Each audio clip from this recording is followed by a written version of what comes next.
Good afternoon, everyone. Thanks for being back here. It is October 30th. It's now 2:05 in the afternoon, and welcome back to our budget session. Today we're going through and looking at what our colleagues affectionately known as Form Bs, which is an opportunity for us once again to see what my colleagues and I have proposed for adds or modifications to the mayor's budget. And we're going through seeing who wants to be co-sponsors and to see if we can begin to identify some priorities. So thanks again for coming back. We're starting at on page 9 of the agenda. Item number 13, the Community Police Commission. We got through 40 items this morning, and we have 26 more to go. So thank you, Council Central staff, for being so good about understanding all of these issues. We will once again ask that you do a frame-up. Then our council colleagues will have up to a minute to explain why this is important. And then everybody blows through the minute and laughs at me. And then as we are raising our hands, if we want to be co-sponsors, that our friends at the table have said sometimes we move too quickly, so I'm going to ask we hold our hands up high, and then you give me the nod when you've done the count, okay? And then if we still move too fast, Tom, holler, okay? So who is going to do Community Police Commission? Who's starting off? Okay, Greg Doss, Council Central Very staff. good. Thank you, Madam Chair. Yeah, thank you. Start out with item 41, which is the Community Police Commission Budget Action 1A1. This would add $150,000 general fund in 2020 to the CPC to allow for the agency to consult with outside legal counsel. This is an ad similar to the one that we discussed this morning that you will also see in the Office of Police Accountability a little bit later. This is reserving by proviso $150,000 in the CPC budget so that they may access that for a legal attorney-client relationship should they find themselves in conflict with the Seattle City Attorney. And this is Councilmember Gonzalez's item. I think it is. Councilmember Gonzalez. Thank you. So this is basically the same as my remarks that I made with regard to the Office of Inspector General.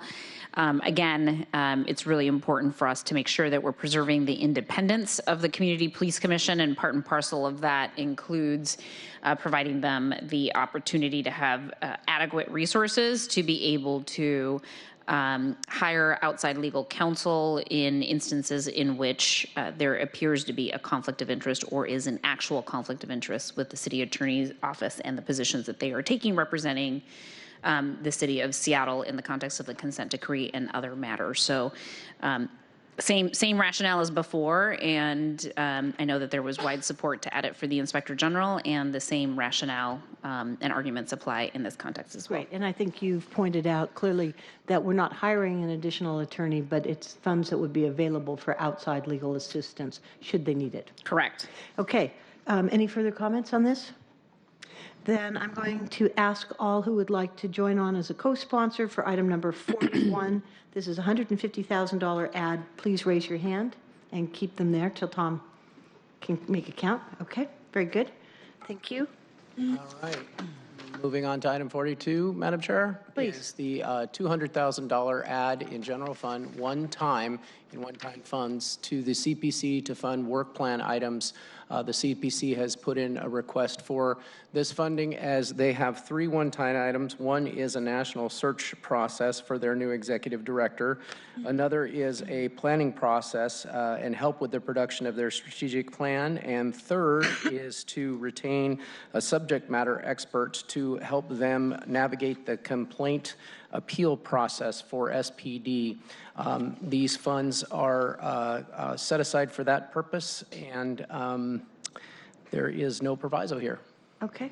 And it's Councilmember Gonzalez's ad. Okay. Councilmember Gonzalez. Thank you. Over the last 5 years, the CPC has demonstrated its critical role in maintaining balance and accountability with the civilian oversight system as they chart a new course into the future, one with a rapidly expanding and evolving body of work. And I'll remind us all that some of their work is not just driven by community members and what community members want the Community Police Commission to do, but there have been instances in which we as a city council have asked the CPC to also do additional additional work.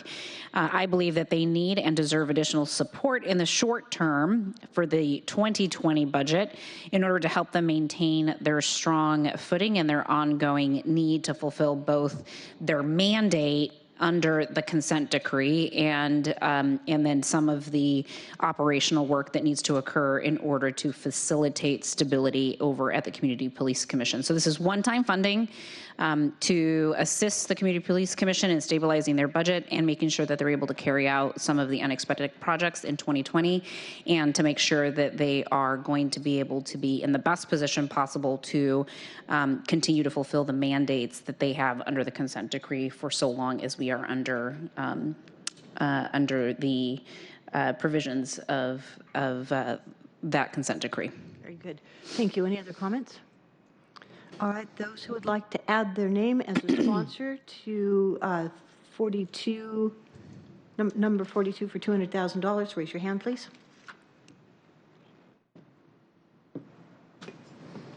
Okay, very good. Thank you. All right, next on to OPA, Office of Police Accountability.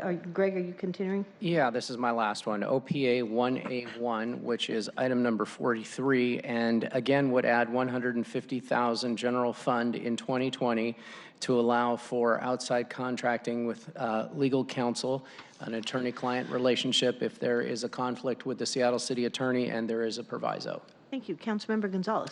Nothing additional to add, same rationale as the previous two items on the same subject for the OPA and IG. So this would balance out and provide $150,000 to each of the three civilian-led accountability entities to contract outside legal counsel if and when needed. Very good. Further comments? All right, those who want to add their name as a sponsor to this one, raise your hand.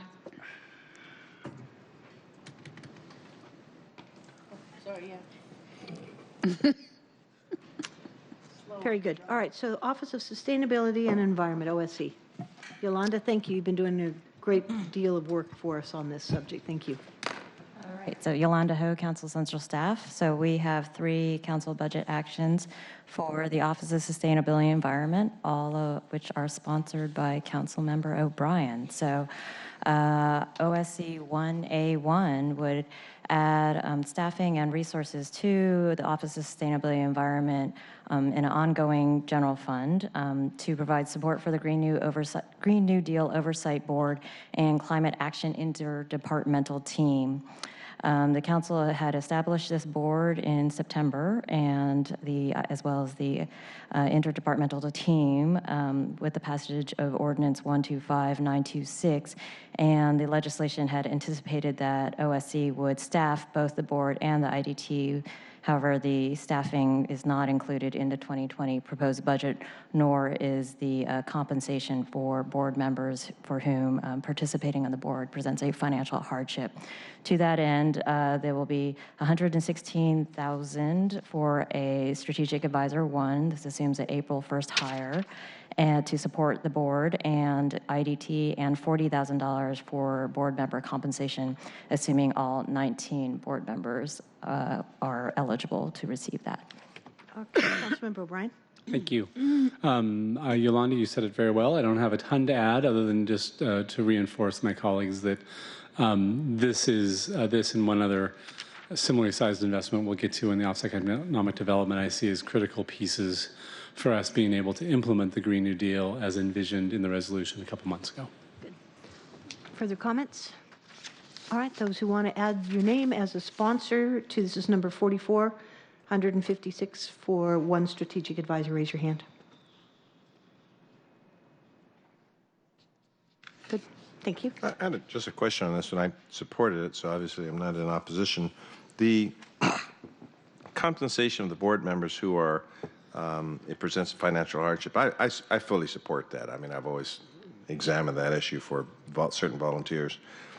Is there would the department sort of determine the criteria and work on the implementation piece, or do we need to worry about that now? Maybe you could talk a little bit about that.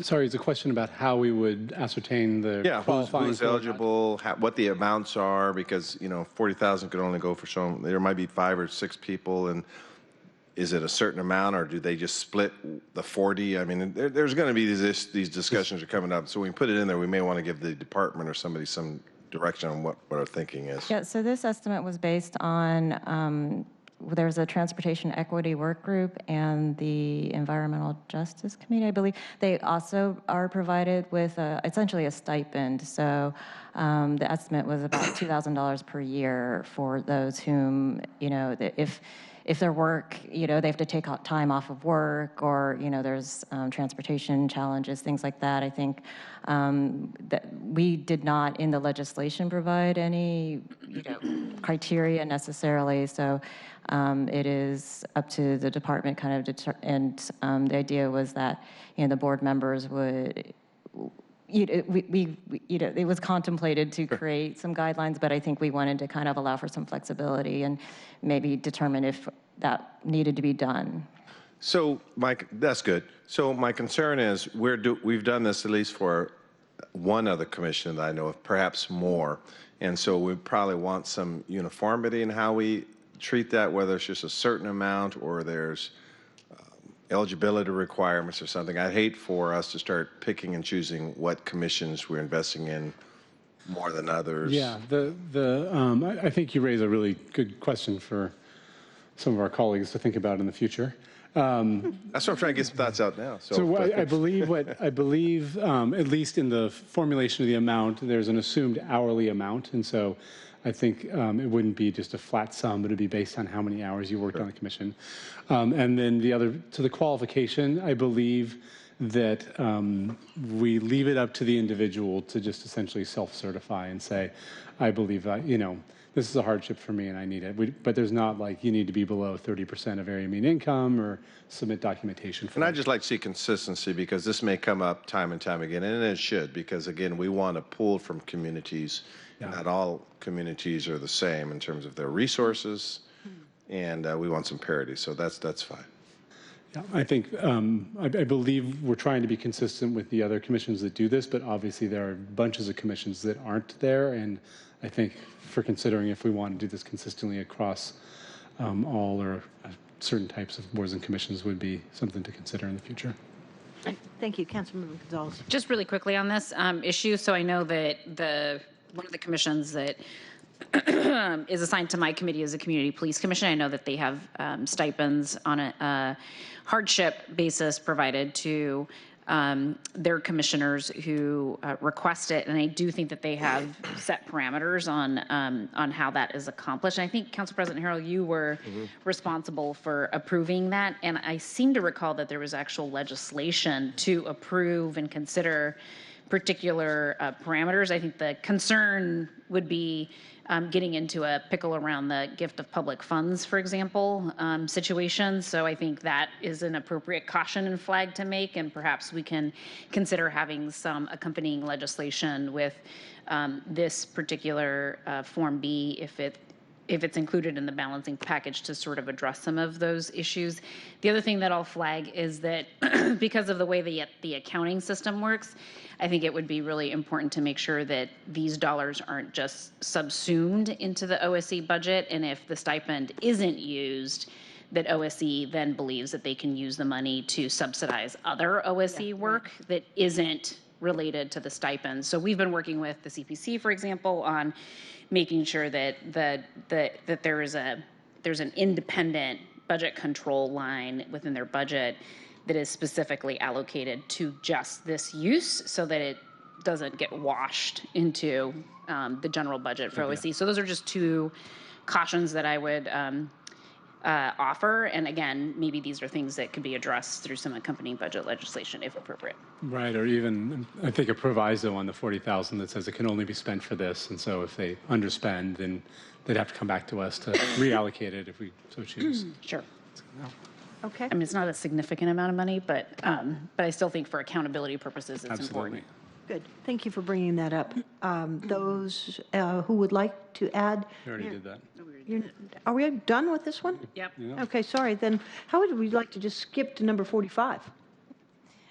Okay, so we are at OSC 2A1, and this is there's There's a lot going on in this one, so I will bear with me. But so the proposal is to cut from the Department of Neighborhoods $2.5 million from the proposed 2020 budget that would go to capital improvements in the P-Patch program and redirect this money to a variety of other sweetened beverage tax priorities. Sorry, I don't think I said that. The $2.5 million is sweetened beverage tax revenues. And so the proposal is to redirect this to a variety of departments, and I will quickly walk through that. So this would, the $2.5 million would leave leave $500,000 in the Department of Neighborhoods budget for the P-Patch program.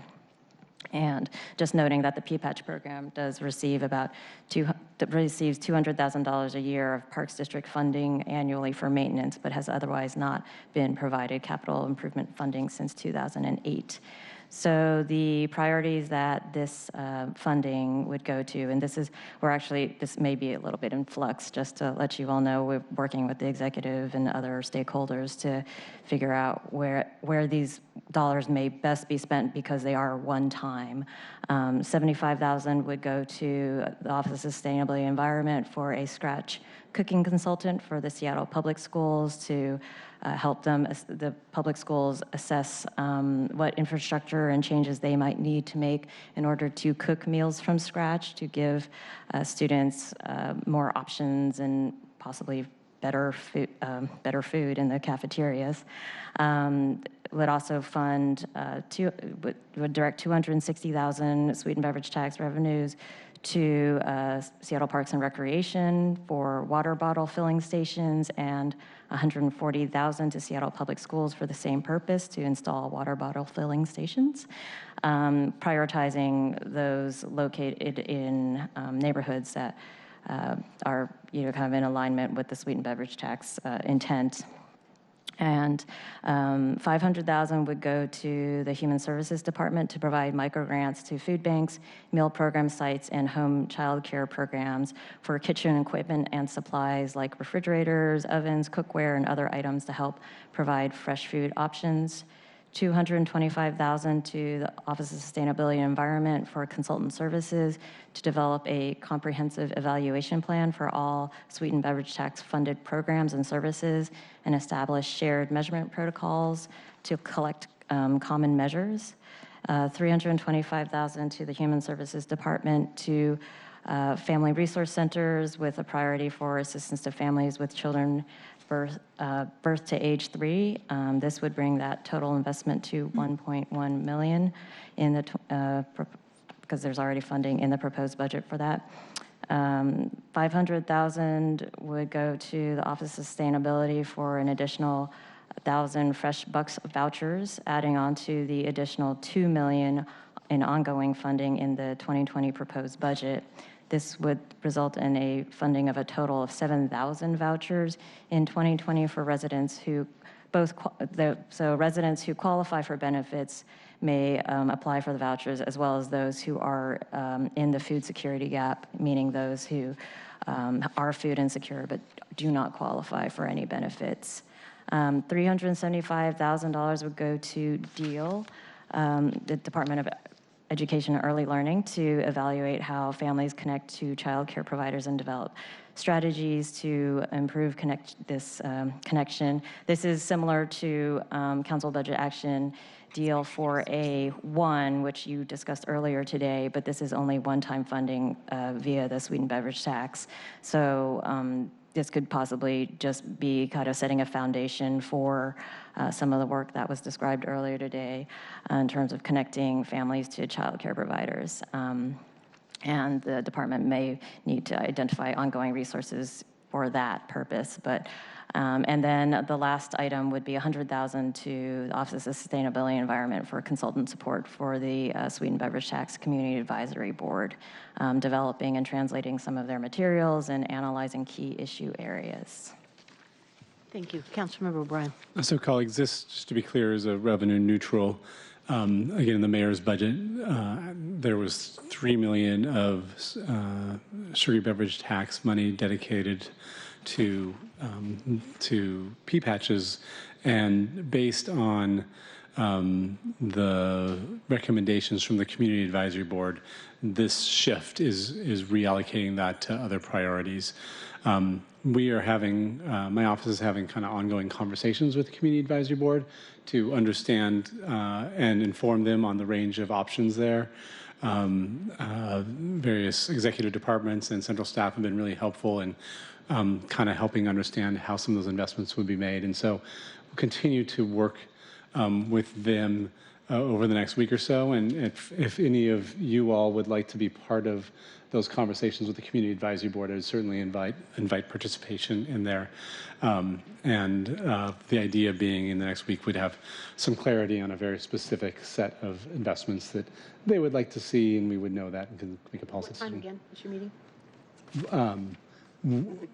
With your Community Advisory Board? Not meeting set up, so we're just via email sending stuff back and forth. And if someone wants to be looped in on those conversations, I'm more than happy to loop you in. I see two sets of hands being raised, so I will make sure we do that. Thanks. Great. Thank you all. Thank you. All right. Any other comments? And we are on 45. You have a question? Yeah. So given that we very recently now set up the sugary beverage fund, remember what we called it? Are we saying that the intent of that legislation has not been honored with the mayor's proposed budget? Or I guess the question really, is P-patch funding inconsistent with the intent of our sugary beverage revenue priorities? I would, it's definitely clear that no one had anticipated P-patch funding coming out of that pool, especially the Community Advisory Board. But I believe the executive in making the proposal was intending to fill some gaps and try to honor the intent. So I don't want to be questioning the judgment. And so that, but the Community Advisory Board clearly saw it differently. And so that's the moment we're at. The big buckets that are supposed to be in there at the highest level are around food security and early education. And one can make an argument about food security and P-patches and overlap. And I think with what I'm hearing the Community Advisory Board say is, when we're focused on food security, we want to make sure it's going to the folks with the greatest need in the ways we think are the most effective. And they're like, yes, we get the P-patches do some of that, but depending on the P-patch and which program within P-patches you're investing in, they think we have other priorities, such as the Fresh Bucks program. So that's, I think, the distinction here. And we obviously, I think there's a range of things we could do that would be consistent with the high level outlines of the legislation. For me personally, I'm showing a lot of deference to the Community Advisory Board just because of who's impacted by the tax in the first place, but also want to navigate something that works for people throughout the city. Yes, Councilmember Gonzalez. Just really quickly, I want to absolutely agree with Councilmember O'Brien's analysis there. I think from my perspective, there's an open policy question as to whether or not funding P-patches under their existing structure and rubric does or does not qualify for funding under the sweetened beverage tax. And I say that because even though there are some food banks, as Councilmember O'Brien just mentioned, that do voluntarily contribute food from their P-patches to food banks, that's not a requirement. It's encouraged, but is not a requirement. There's no minimal criteria set there. So while there are some places that do, I think, meet some of the targeted populations that we're trying to reach with these investments, I think I continue to have questions about how geographically equitable those numbers really are. So, for example, when you look at the citywide numbers around the P-patch program, they look pretty good. But I've asked the Department of Neighborhoods to give me a geographic map that lets me understand where we're seeing some of the good numbers around people of low income accessing pea patches for purposes of food security and food access. I haven't gotten that information from them yet, and am eager to receive it. But I support this particular Form B, and really wanted to appreciate Councilmember O'Brien's staff for working with my staff around moving the dials on many of these investments in a way that I think is more equitable, still sort of recognizes that pea patches have some food access connections, but does it in a more, I think, reasonable way. Madam Chair? Yes, Councilmember Juarez. Thank you. Councilmember O'Brien, just for clarification, or maybe I should direct us at central staff. So when we're looking at the attachment with the 1 to 10 items, the tab, the 1 to 10 programs, right? Mm-hmm. Okay. So from number 1, just, and again, I may be asking a dumb question, but please correct me. So on that first one, it says increase sweet and beverage tax support to connect families to childcare. That was Councilmember Gonzalez's request this morning. So that's not included. That's not part of this number in here. This is the revenue source for that request. Got it. Right. Okay. So taking that one aside and then going down from 2 to 10, I'll just be candid what my concerns are, Councilmember O'Brien. And again, thank you for your work. I know you and I have had our differences about this, but I've always appreciated that you've been very kind and open about discussing our differences. I couldn't support increased support for Community Advisory Board consultant, because my understanding with the Community Advisory Board is that is a professional or expertise board. It's not your regular community board. We actually have people there with subject matter expertise on that board. I couldn't go along with, looking at number 8,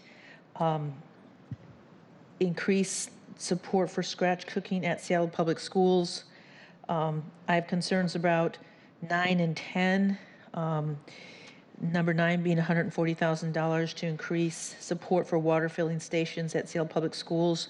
$260,000 to increase support for water bottle filling stations at community centers. I guess I think we're going to need some work here, so I'll have some additional questions for you. And I have some of the issues along the same lines as Councilmember Gonzalez about obviously pea patches are important, but again, I want to see more, not just equity, of course, but how we're looking at it citywide, how are these groups are actually maintaining that community to use a pea patch and how effective they are. And so for me, again, one reason I supported this tax and will continue to support it is because I continue to fight for line item funding for our food banks. Thank you. Councilmember Pacheco, are you waving at me? Well, I just wanted to really quickly kind of echo, I think, Councilmember Gonzalez and Councilmember Juarez. I appreciate Councilmember O'Brien's leadership on this. I know that this is where we had a little bit of all of us collectively had a bit of a difference over the summer. But I also want to just kind of flag for awareness that the Trump administration currently is making stricter requirements for, and this is what I've heard directly from community advocates as well, in terms of SNAP benefits. And so what I've also heard is just the greater need for food banks themselves. And so I think I appreciate the movement in this. I think we're going in the right direction. But I want to make sure that any way that I can be helpful or supportive in those conversations, please feel free to reach out at my office as well. And I'll make sure to be engaged with the Community Advisory Board as well. So thank you. Lisa, maybe did you? Oh, please. Yeah, I think my concerns are a little bit different. I appreciate Councilmember Gonzalez's interest in getting more geographically relevant information about pea patches and the usefulness of of that in determining who pea patches are serving. I really am uncomfortable with what I feel like is a persistent narrative around pea patches and about who they serve. I mean, the reality is 45% of the gardeners are renters. 40% of them are low-income people with household incomes of under $60,000. Those are the citywide numbers, and so I think once you dig into some of those geographic areas, it's going to be much larger numbers of people who are renters and low-income folks. The surveys that they've done of gardeners show a significant percentage of folks who who are food insecure and have been worried or stressed about having enough money for to pay for food.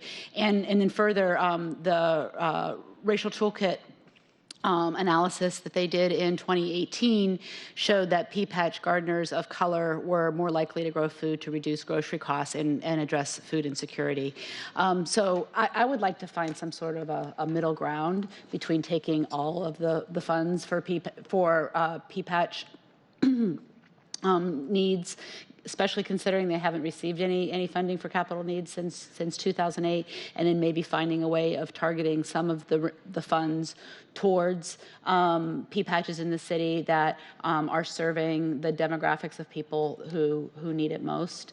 I see the incredible value of pea patches in low-income neighborhoods in the district that I represent, and appreciate both the fact that there are long waiting lists and lots of folks who want to participate, but that there are also some physical needs associated with the pea patches as well. Good. Thank you for bringing that up. And I just want to pile on just for a second, and that is that some of the pea patches have been authorized, some of the people that are actually doing the growing, to sell, and to sell what they're doing back to their neighbors in Holly Park and some of the others. And I do think that that's something that we should keep our eye on, make sure that that's continues to be an equitable thing. Can I say it, then you can close it down?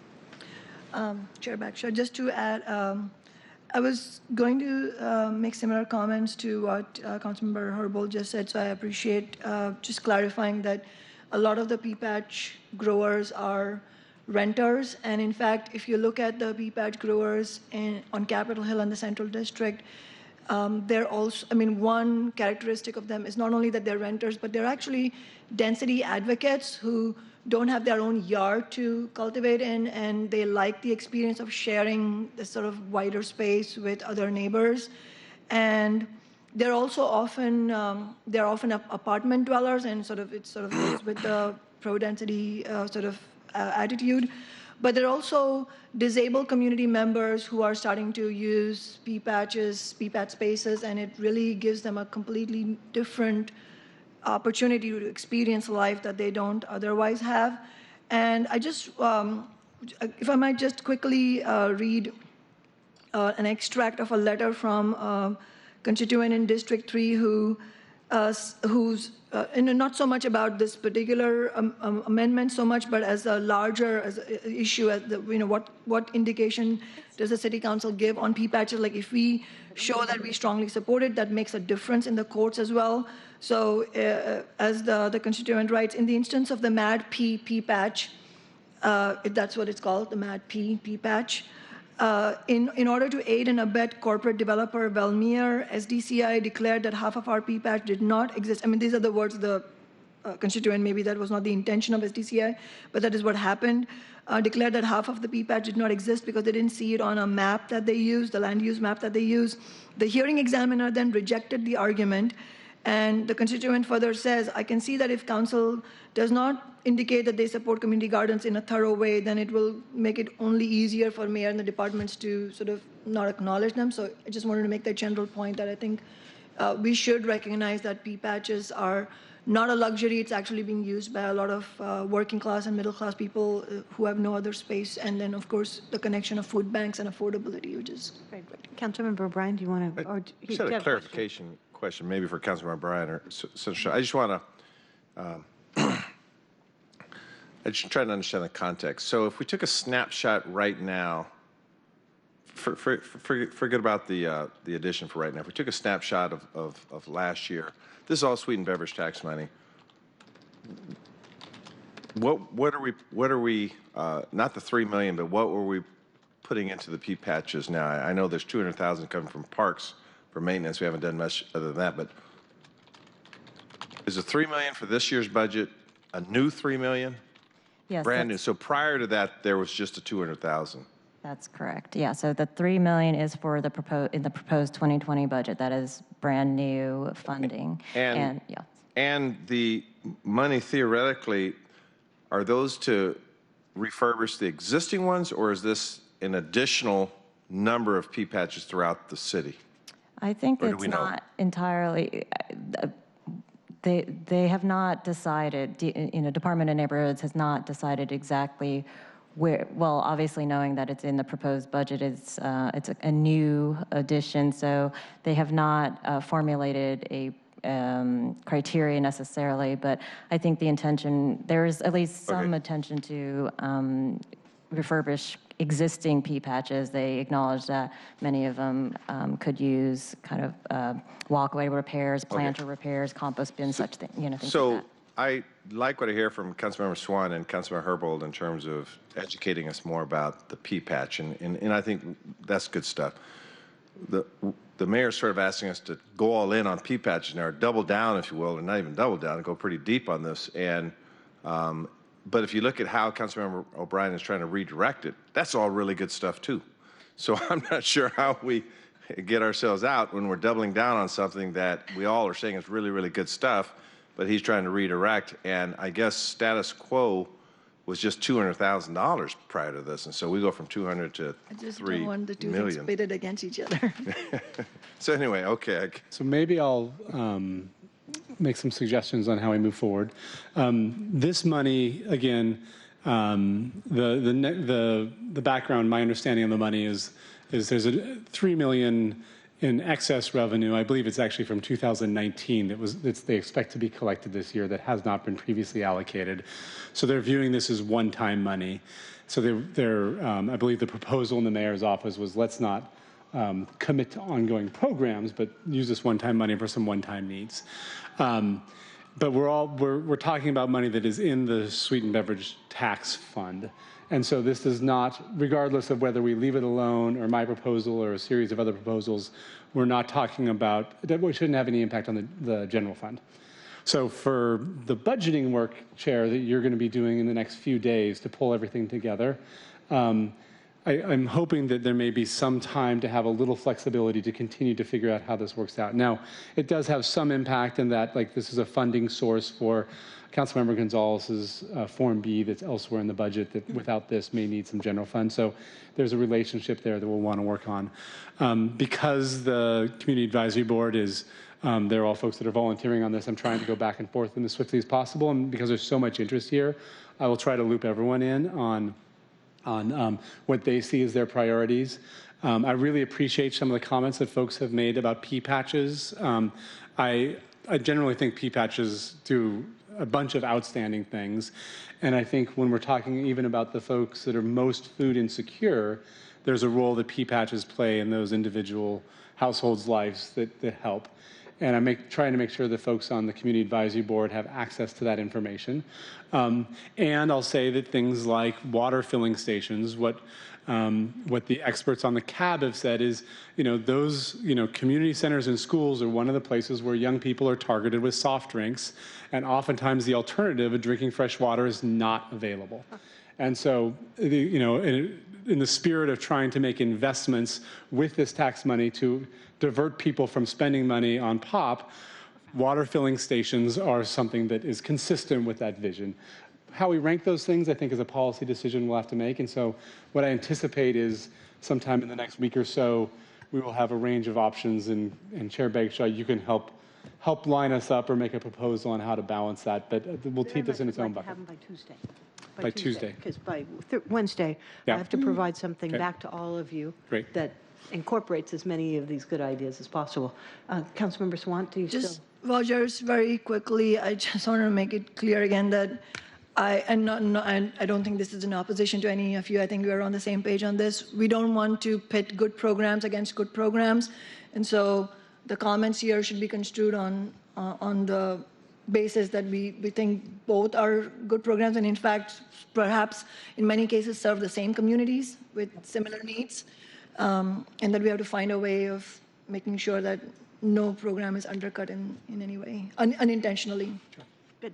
Thank you. No more comments? Then I will pull the question here on item number 45 of adding the $1,040,000 of the sweetened beverage tax. And those who would like to add their names as sponsors, raise your hand. Okay. We'll continue to work on this regardless. So I think I appreciate that. I'm hearing what I didn't get the full count. we're all trying to be very careful about Open Public Meeting Act conversations. Go ahead. I apologize. I did not get the. Oh, sorry. Okay, raise your hands again, please, on this last one. I thought you weren't raising your hand on stuff. Me? Sure. No, I'm raising my hand on everything because I love them all. Did you get what you need? Yeah. Okay, very good. Thank you. All right, the next one is item 46, requesting that OSE establish high road contracting standards for electrical contractors, and I think Councilmember Mosqueda. Oh, Is that? no, this is also Councilmember O'Brien. So this Thank is you. a statement of legislative intent requesting that the Office of Sustainability and Environment establish high road contracting standards for electrical contractors.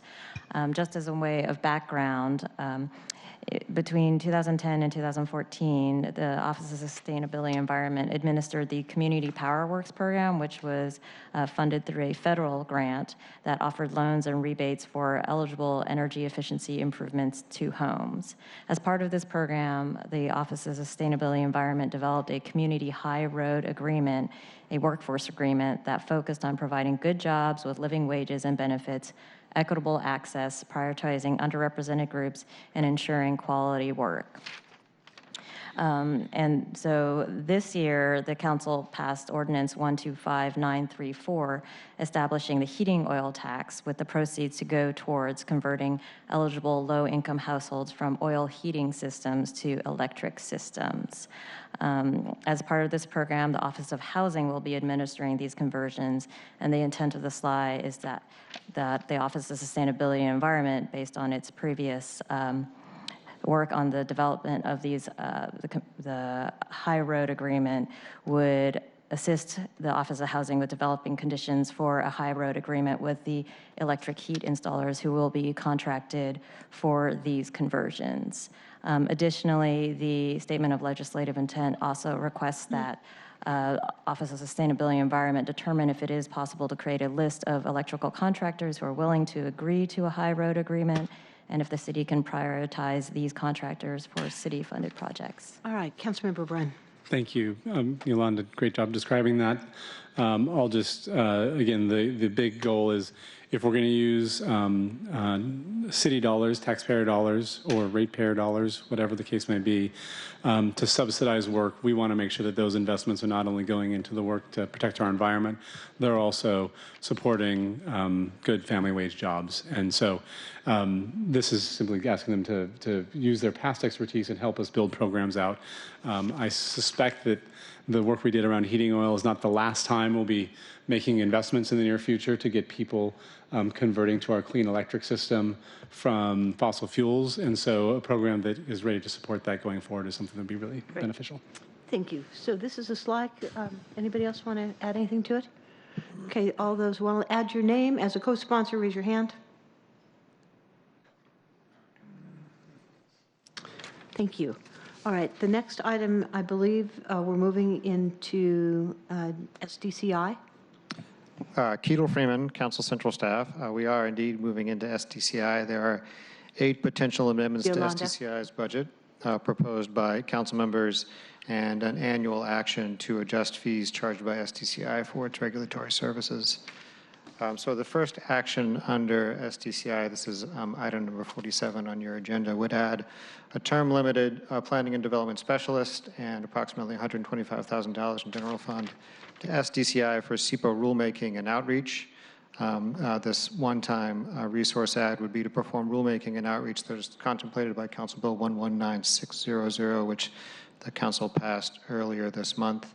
As you'll recall, that council bill amended the city's State Environmental Policy Act, SEPA ordinance, to modify thresholds above which SEPA review is required, to limit the duration of SEPA appeals at the hearing examiner, and to make other amendments consistent with recent changes to state law.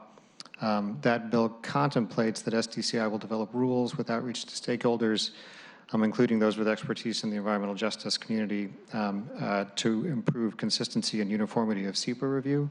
So this is the resource add to accomplish that rulemaking. Councilmember Pacheco is the sponsor. Very good. Thank you, Councilmember Pacheco. So, colleagues, we passed Council Bill 119600, which updated our SEPA laws. Part of ordinance grants SDCI the authority to create a director's rulebook that would serve as a handbook to guide SEPA analysis and help in the development of the environmental impact statements. A handbook like this is something that other cities, including New York City, use to effectively create more uniformity and clarity of expectations for those complex documents. This amendment would add $125,477 in one-time funding to add a term-limited position to develop this handbook. Okay, any further comments on this? I know that there's been a lot of work, Councilmember Swant, that you were doing around SEPA recently. Is there anything you would like to add on this? Okay. So this is item number 47, a term limited planning and development specialist. Those who would like to add their names as co-sponsors, raise your hand.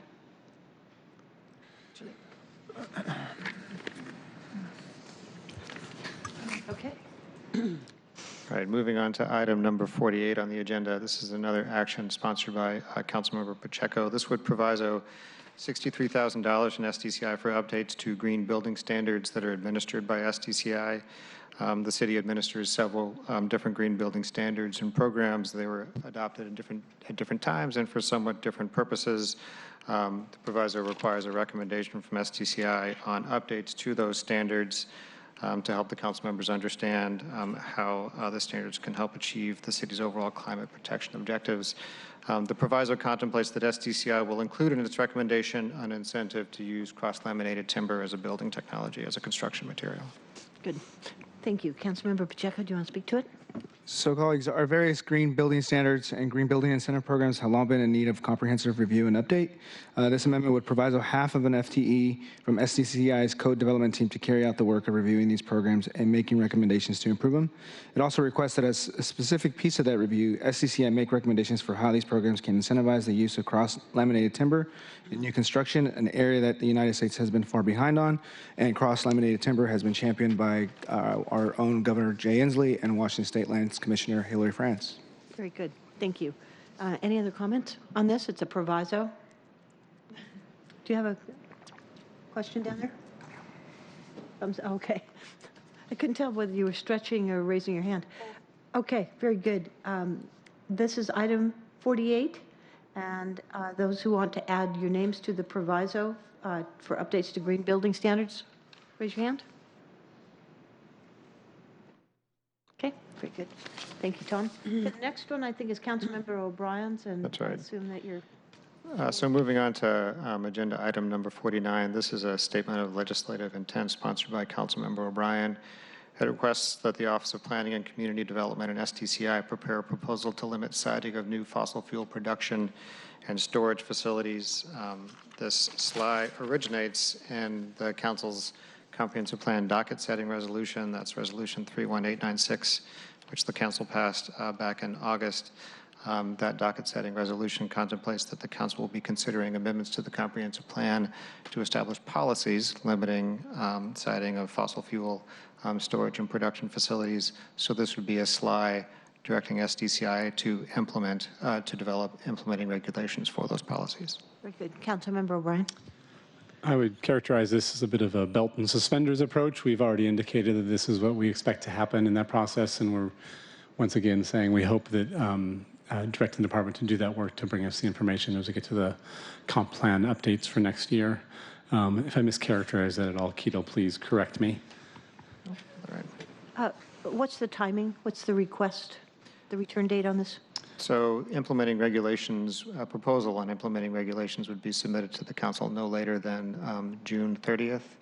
The comprehensive plan amendments are typically considered by the council in March, so this would be about a 3-month.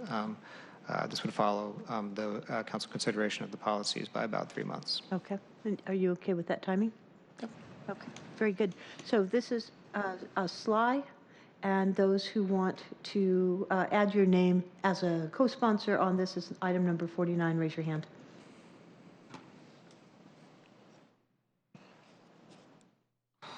Okay, very good. Thank you. And the next item is number 50. So agenda item number 50, this is an ad sponsored by Councilmember Mosqueda. It would add one FTE electrical inspector and $106,000 approximately in general fund to enforce Washington state regulations related to electrical contractor licensing. Specifically, the ad would enforce state laws and regulations that are intended to combat underground, unlicensed electrical contractors and electricians. Local jurisdictions were given authority to enforce these state laws through a House Bill, ESHB 1952 in 2018. Enforcement is currently performed statewide by 11 inspectors with the Washington Department of Labor and Industries E-Corps team. King County has one assigned inspector. After the budget action was finalized and put on the agenda, we got some additional information from SDCI. In addition to the one FTE inspector, SDCI anticipates that if council were to add this position and the funding, the SDCI would need an additional vehicle for the inspector. That'd be $35,000. Okay. Would you like to speak to Councilmember Mosqueda's? Yep. Oh, did you want to speak first? No, that's fine.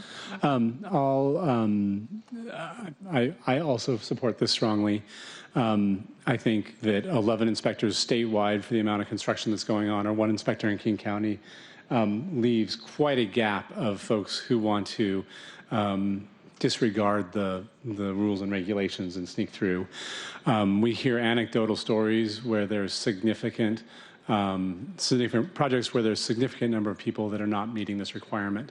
So there's a couple ways this could play out. One is that people continue to remain out of compliance, and we will be able to collect a significant amount of fines from them, which would make this likely a self-funding position. What I would prefer is that by having the inspectors and enforcement out there, we bring all the projects in town into compliance so that the work that's being provided on all the construction in the city is going towards folks that are getting paid appropriate wages and have the right amount of supervision and the right licensing so that we're all playing by the same rules and we're not undercutting each other.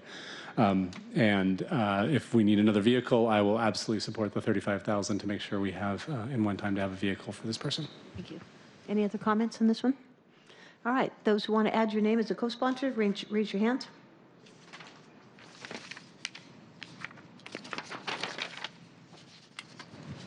All right. So the item 51, I believe, we pass it off to Councilmember Herbold. So agenda item number 51 adds approximately $236,000 and two positions, one FTE housing and zoning technician and one FTE code compliance analyst to SDCI for tenant outreach and to increase staffing in the property owner and tenant assistance group. The additional staffing is necessary to implement a couple of council-generated bills and 3 executive-generated bills, and also to deal with an existing increased volume in calls and complaints. The action would also add approximately $15,000 to update outreach and education materials that POTA uses as a resource for tenants and landlords. Okay. Very good. Councilmember Herbold. Thank you. So since 2018, customer service calls by landlords and tenants to the SDCI Complaint Center have increased by 29%. The length of time to resolve enforcement action related to violations of tenant protection regulations has doubled from 29 days to 58 days. This would help address that backlog, but again, as Ketel explained, we've also passed some additional legislation recently that is going to conceivably, if we don't support this budget action, create an even larger backlog. And one of the other items that we have asked SDCI to take the lead on is to develop a compensation program for that landlords can access when a tenant's unit is damaged in a domestic violence situation, so that we do not hold the survivor of the domestic violence culpable for the damages done to the unit. And so they are actually going to be working to develop basically the application program and making recommendations to us later on this year on how much that program should cost. And so that's another body of work that would be important for somebody in this unit to do. The other bills that we passed in September that create new tenant protections include limiting the ability of a landlord to restrict the number of tenants who reside in a unit. Limiting the ability of a landlord to restrict the number of tenants who live in a unit. And then also bills that require notices to terminate, enter, and increase housing costs, those notices given to landlords also include tenants, include information to tenants about what their rights are in those instances where a landlord wants to terminate tenancy, enter a unit, or give a rent increase. So in addition to the notices to do that, we also want to make sure that those notices also include language about what a tenant's rights are in those instances, and also refer tenants to city resources to address those instances when there's problems either with a termination or a rent increase. And then there are two more bills. One requires that landlords accept non-electronic payment options to tenants, and there's some anticipation that there will be calls that SDCI will have to take about that change.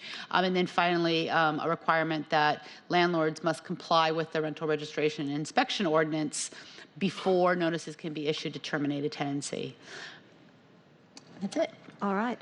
Anybody else want to add to that? Okay. This is what item 51. Am I right on this? Yes. Yep. Item 51, to add $235,684 from the general fund for one FTE housing and zoning technician and one FTE code compliance analyst. Those in favor of adding your name as a sponsor, raise your hand. Okay, moving on to item 52. This is Councilmember Sawant. And Ketel, are you bringing this? Sure, I'll just introduce it here. So item number 52 would add $607,000 on an ongoing basis to SDCI for renter organizing and outreach. I believe Councilmember Sawant has has a recommendation for how the money would be expended, assuming that the appropriation went forward. For a little bit of context, the endorsed and proposed budget includes $615,000 for tenant services, grants, and contracts.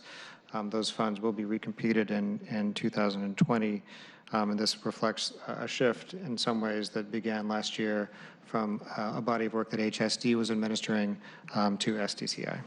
Okay. Councilmember Sawant. Thank you, and thank you, Ketel, for that introduction. As was mentioned, yeah, this is a body of work that has been sort of moving to the Department of Construction Inspections. And in the previous years, we have won some funds for this kind of work, but this is for tenant outreach and organizing, and it has we have had tremendous feedback from a lot of the grassroots organizations that it's actually having an impact. And so this budget amendment adds to those funds. And the specific areas of work that we're hoping will be funded is as follows. One is the kind of Know Your Rights boot camps that Be Seattle, which is a nonprofit organization here in the city, has been doing. And initially they started very, very small or just on Capitol Hill, but now with help from my office and other tenants' rights organizations, they've had boot camps throughout the city, and it's clearly it's becoming a very good tool. I've personally attended many of these boot camps, and it really draws renters from throughout the district who have nowhere else to go, who don't know that actually there are resources that can help them. The boot camps also give them even basic information about, what are the city laws, whom can what's the phone number you can call at SDCI if you're facing a problem, all of that. The other kind, so, this part of this budget amendment, I would recommend would fund those boot camps in 2020. The other aspect of tenant organizing and tenants' rights is through the work that the tenants union does, where they operate a call line for renters, which, as many of you know, and if you don't, just talking to the tenants union, it'll be very clear that this is a tremendous support for renters, just having a call line with some people who are knowledgeable about what renters' rights are. And often, especially big landlords, corporate landlords, end up abusing tenants, just because the tenants don't know their rights. And so this, I think part of this budget amendment to the tune of $200,000 could fund that ongoing work. And last but not least is for organizations like Washington Can and organizations like LGBTQ allyship. For example, LGBTQ allyship is supporting LGBTQ seniors who are renters and who are very vulnerable to housing instability and homelessness, for them to get organized in their affordable housing, rental housing, or in market rental housing, as the case may be. And then with Washington Can, we know they have successfully advocated for eviction reform through organizing renters through door knocking. And again, there are just endless examples. Just very recent examples I'll mention in closing are where tenants organizing and having these organizations funded made a huge difference, was preventing evictions in the first place. So the Kenton apartments on North Capitol Hill, the Shadow Building in the Central District, and right now the tenants at the Brighton apartments on Beacon Hill are good examples of where this is actually coming to fruition and housing stability is maintained. Okay. Any other comments on this? I have a question. Yes, please, go ahead. So it's not clear to me from the description, or maybe I'm just missing it. Is there any funding in the mayor's proposed 2020 budget for tenant outreach and organizing? There is. There's both in the endorsed and proposed, there's approximately $615,000 for that purpose. So that's okay, got it. It's outreach, education, and organizing. There's $615,000 in the current budget. Correct. All right. Actually, I just want to correct something here, Councilmember Herbold.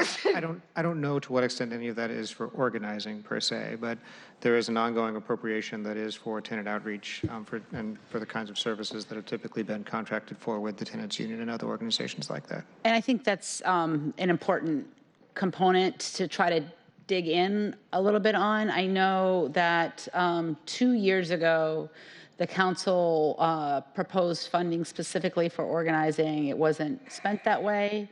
And then in last year's budget, we said, hey, no, we really meant that. We want you to fund organizing. And I believe they did in this year's budget. So I'd like to get a handle on, of the $619,000 or whatever the number is in the mayor's proposed 2020, how much is focused on organizing work?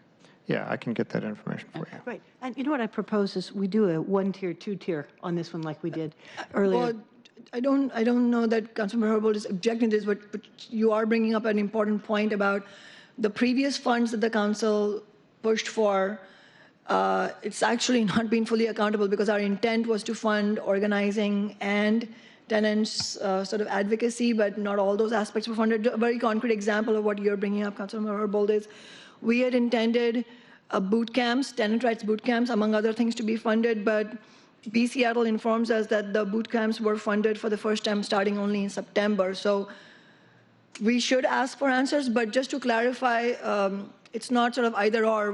My amendment is adding to the existing funds, but that is separate from demanding that the mayor's office show us where the monies were funded. used, rather, or what specific things were? I think that's where I was going with this. Tier 1 would be support your recommendation, and Tier 2 would be coming back to what Councilmember Herbold was talking about, having clarity about what we put in the budget, how the money we put in the budget last year was spent, and having a better understanding going forward about how we can put a corral around all of this. So I'm going to call first for those who want to add their name to, this is number 52, $607,000 to SDCI for rent, organizing, and outreach. So if you raise your hand, if you're supporting Tier 1 on this. So it's essentially just what Councilmember Sawant was proposing. Okay. Okay, and Tier 2 is basically what I was trying to articulate is find out what we were doing, how the money was spent this year, and how much money that is currently in the mayor's budget for moving forward with supporting renters in terms of understanding what their rights are. Okay? Good. Okay? All right. Moving on to item 53, and Councilmember Sawant and Ketel, are you raising this one as well? Sure, I can introduce it. Agenda item number 53, sponsored by Councilmember Sawant, would add approximately $535,000 on an ongoing basis to SDCI for eviction legal defense. By way of a reminder, last year the council appropriated about $96,000 to contract for civil legal aid services related to eviction defense that funded one attorney position at the Housing Justice Project. That was a one-time add that has not continued in the mayor's proposed budget this year. This appropriation, the proposed appropriation, is estimated to fund approximately 6 attorneys for an organization like the Housing Justice Project or a similar civil legal aid organization. Great, thank you. Councilmember Sawant. Thank you, Chair Bagshaw. So as Ketel mentioned, we had funded this initiative to the tune of 1 city-funded attorney for eviction legal defense last year, but that was a one-time funding. And so this amendment would want to, the intent would be to, at the very least, continue that as on an ongoing basis, but the data also makes a compelling argument for augmenting it this year because of the data that we're seeing from the Housing Justice Project, which is the organization that uses these funds because they provide attorneys and legal consultation for tenants facing eviction. And what they report is quite astounding in a good way. The combination of the reforms to eviction law that were passed by the legislature in Olympia that it went into effect this summer with the city funding for an attorney has meant, as the Housing Justice Project reports, has meant over a 400% increase in tenancy preservation, meaning that that's how much the evictions were prevented. And Councilor Bagshaw, you and I were discussing this morning. Since then, we've had more information, sort of more numbers. So it has been a 431% increase in eviction protection or tenancy preservation. And in numbers, it has meant that at least 500 households were helped in avoiding eviction, meaning it really made a life and death difference for them. You didn't get an eviction on your rental record, which is a huge thing, and that has meant 3,000 household members overall, if you look at all those households. So clearly, this has been dramatically effective, and so I would urge that we not only continue the funding, but we augment the funding. Very good. Any other comments on this? I'm going to just put a stake in the ground saying I think that what you have articulated, Councilmember Sawant, is really important to have that legal counsel. I'm not sure that we can expand it 5 times in this budget, but I would like to acknowledge that I will be supporting at least 1 attorney going forward. So those who would like to add your name as a co-sponsor, we'll argue about the level later. Raise your hand. Okay, very good. Did you get the count? Okay. Councilmember Sawant is number 54, and Ketel, would you like to introduce it? So this is a one-time add of $84,000 to SDCI to contract for or develop itself a landlord-tenant history resource that would allow tenants to research a property's history of housing code violations and housing code compliance, and also a history about a landlord's eviction history. By way of context, the council has made appropriations to SDCI before for web-based portals. Renting in Seattle was created in part through a council appropriation of $150,000 in 2019. And so this will do just more of the same or add on? What's the intention? Separate function. I was just analogizing to another appropriation for a web-based resource. Okay. Councilmember Swann? And yeah, Keatel, correct me if I'm wrong in understanding what you're saying, but the SDCI has web-based portals for tenants' rights. So in terms of, understanding your rights, and we went over this in the committee some months ago. This is a specific thing which is not, it's separate from what SDCI is providing right now. And this is a web application that was created by Seattle, again, the same organization that is on the ground working with renters. And the whole point is to level the situation a little bit because there's such an imbalance of power between, especially big landlords and tenants, and lots of landlords, own lots of buildings together. The same landlord, like for example, Carl Haglund owns a lot of buildings in the city.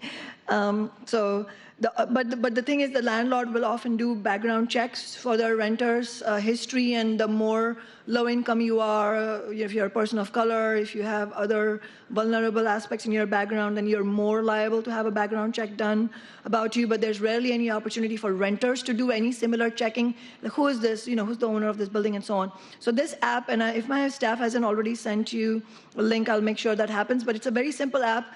You just, it has to be populated, of course. The whole point is to have the data populated in the application for all the rental units, rental buildings, and so on.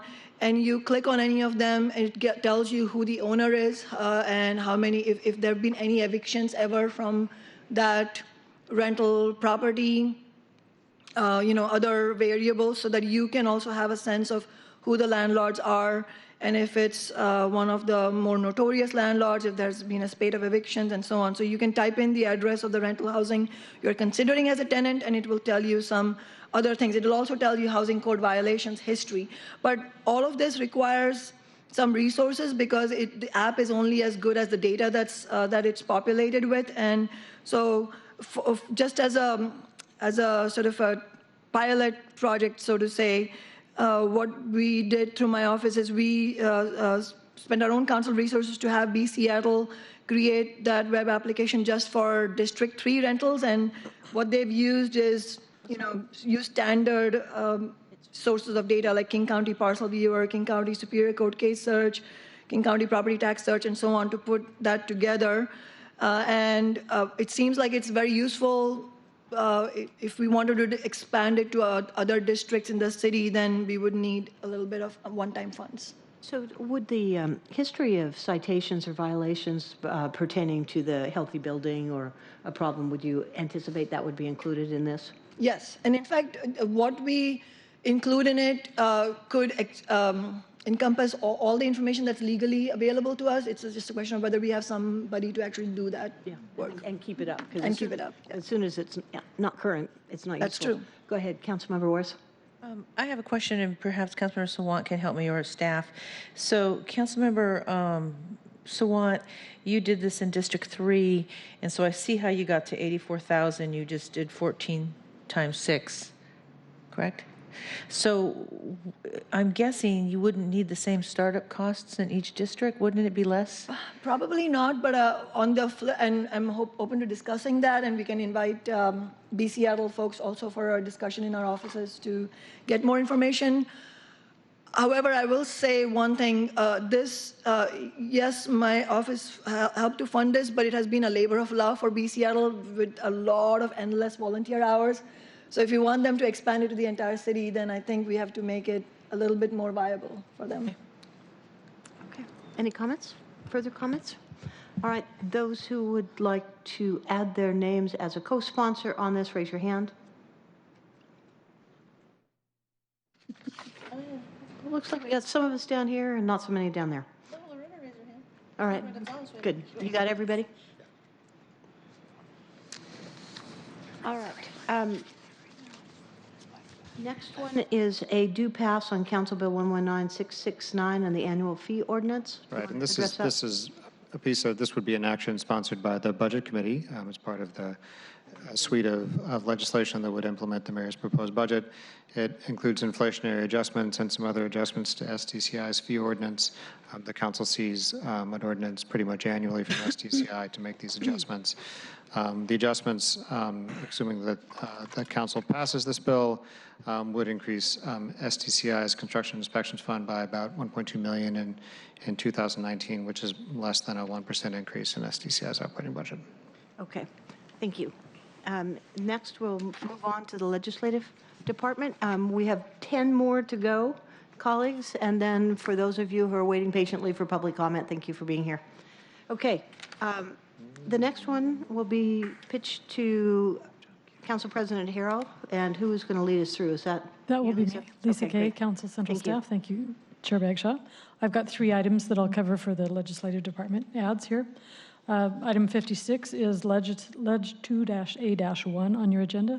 As you mentioned, it's from Council President Harrell.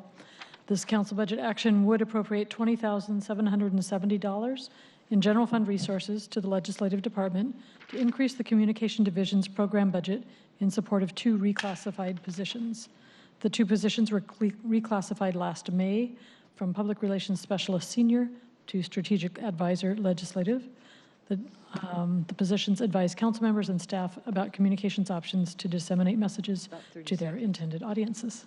Thank you, Lisa, and thanks for the work on this. So this is part of a process. We went through a reclassification of the positions in the communications department. These particular positions we're talking about, and they were reclassified in May of 2019, like Lisa talked about. The short of it is this, is that now that we are by districts, now that many of the issues in our city are almost unprecedented, these jobs are 24/7. The social media that we use, the demands on this group are just overwhelming, and they haven't really been examined since 1991. So I asked the director of that group to take a good look at, and I have to thank them for their patience, take a good look at what these positions are doing, work with our central human resources department to see if there's a reclassification. And they did all of that and made a very, very strong and compelling case that we need to expand these classifications and recognize that they are actually, I think, working out of class, and this is an adjustment to make sure that in the years to come, they will be properly treated. That's the net of it. Yes. Anybody else? She has a question. 91? They haven't been re-examined since 1991. Those positions have been the same, basically, positions. So, and I would, just to say in closing, this is my closing statement here, that I would ask if any of you have questions about this, Dana is available to talk to you, but she's done everything possible to be a strong advocate. I hope I did it justice, but I strongly support this and would ask those council members working next year that I think this would be really good and effective for the council. So it doesn't go to Dana? That doesn't seem right. No, well, but I'm saying she'll make herself available to brief you on this if you need additional briefing. So let's see how many hands go up. All right. We are now adding our names as co-sponsors. Okay. Overwhelmingly. Thank you. The next item is a perennial item that comes in front of us to cut $430,000 from legislative salaries, that is, council member salaries, and to reduce mayor and council salaries. And I would just, without it being in the least bit snarky, I would suggest that Council Member Pacheco, President Harrell, Council Member O'Brien, and I not make any jokes about this since we aren't going to be here. Oh, yeah. So, You can stick it to us. yeah, right. How nice would that be? Okay. I know it's Council Member Swantz. Does anybody want to speak to this? Oh, she left. Yeah, Lisa. I can just give a brief introduction if you'd like. Please. So item 57, as you said, is Ledge 3-A-1, sponsored by Councilmember Sawant. This action would reduce the mayor and council salaries to 100% of the area median family income for a one-person family, which is about $76,000. The change would be staggered with the terms of the council members and the mayor. Anybody want to speak to this? Well, you said we couldn't even joke about it. Yeah, not you, not me. All right. So anybody like to add your name as a co-sponsor on this? Seeing none, let's move on. The next item is item 58. It's Ledge 4-A-1, sponsored by Council President Harrell. This council budget action would repurpose an administrative staff analyst position in the legislative department to a new deputy director to the city clerk. The deputy will provide management oversight over 2 of the 5 citywide and department programs managed by the city clerk. The deputy will serve as the city clerk representative on specific city initiatives, including and not limited to citywide information governance and operational coordination, and will be acting director in the clerk's absence. Thank you, Lise. And thank you all for supporting the comms division, what we're trying to do there. Very similarly, we've been looking for the last 12 months at what's happening in the clerk's office and the the increase of work and sort of the organizational structure. This basically creates a deputy director position for the organization. Now, I have to say in full disclosure that the $71,000 is likely to change, and I actually think it may come down some because there is an elimination of a administrative position in the office, because what I've asked the city clerk to do is to help us out a little bit here to see if there's some efficiencies we can gain. And so what Ali and Lisa will do is fine-tune this a little bit. But I, again, and this is the last ledge department, well, I don't want to say that because there might be more, but this is the last one I know that I'm working on right now that I strongly support. And I want to thank the city clerk, Monica, for really, again, going through the proper channels, making the case, showing what this looks like, working with the budget office and making a strong argument. So, and again, Monica will be more than happy to explain to you in greater detail the increased workload in this office, and we think a deputy director position makes all the sense in the world, and they've been working on this for some time. But again, I want to change that the number actually may come down a little bit because of the administrative position that's trying to get eliminated. So we've been eliminated. So we've really been working feverishly on trying to make the numbers right. I think we'll get there. Okay. Any other adds? Any comments? All right. Those who would like to add your name as a sponsor to this $71,000 add to the legislative budget? For next year to have a more effective operation, make sure things go smoothly. Nice. Not yet. You still got 2 months. Okay, very good. The next is a SLI, and is this yours, Stan? It is. And it'll be pitched to Councilmember Herbold. Dan Eder, Deputy Director of Central Staff. This is the first of several items that would affect the City Budget Office's budget. As the Chair mentioned, it is a statement of legislative intent, item CBO 2A1. In 2017, the city created a municipal income tax for high-earning Seattle residents via Ordinance 125339. The law was intended to apply to income earned beginning in 2018, but the tax has not been collected due to ongoing litigation. In anticipation of a potential resolution of the lawsuits, this statement of legislative intent is asking for a report providing a proposed implementation timeline and identification of funding needs for the city to begin collecting the tax on high income residents as early as practicable. The request to report would be due by March 31st, 2020. Great. Councilmember Herbold, do you want to speak to it? Nothing more to add. Okay. I'd just like to add one more thing, and this came up a couple of years ago before we were sued on the issue of the income tax, and that was the question of re-examining the possibility of an unearned income tax, which we know is constitutional if it starts at $0. We consider this far more progressive because people that are not making much money are probably not struggling with unearned income like stock dividends or interest that might be sitting in a bank somewhere. So I would, at some point, even though I will not be here, I would like to have this question revisited at the appropriate time.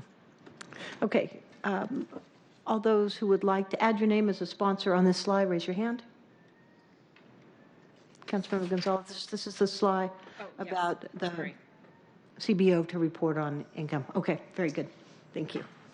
All right, the next one has to do with the proposal for the compensation for boards and commission volunteers. Is that back to you, Lisa? That would be me again. Great, good. And I will be speaking to it on behalf of Councilmember Mosqueda. Great, okay. This is item 60, it's CBO 3-A-1. As you mentioned, it is from Councilmember Mosqueda. The SLI requests that CBO work with the Department of Neighborhoods and the Office of Civil Rights to develop a proposal to pay volunteers serving on the city's boards and commissions if their employers aren't paying them to do so. The payment could be through scholarships, stipends, or other benefits, such as transit passes. The report is to include a best practices review of other cities that provide such compensation and also identify the funding needed to support any recommended approach.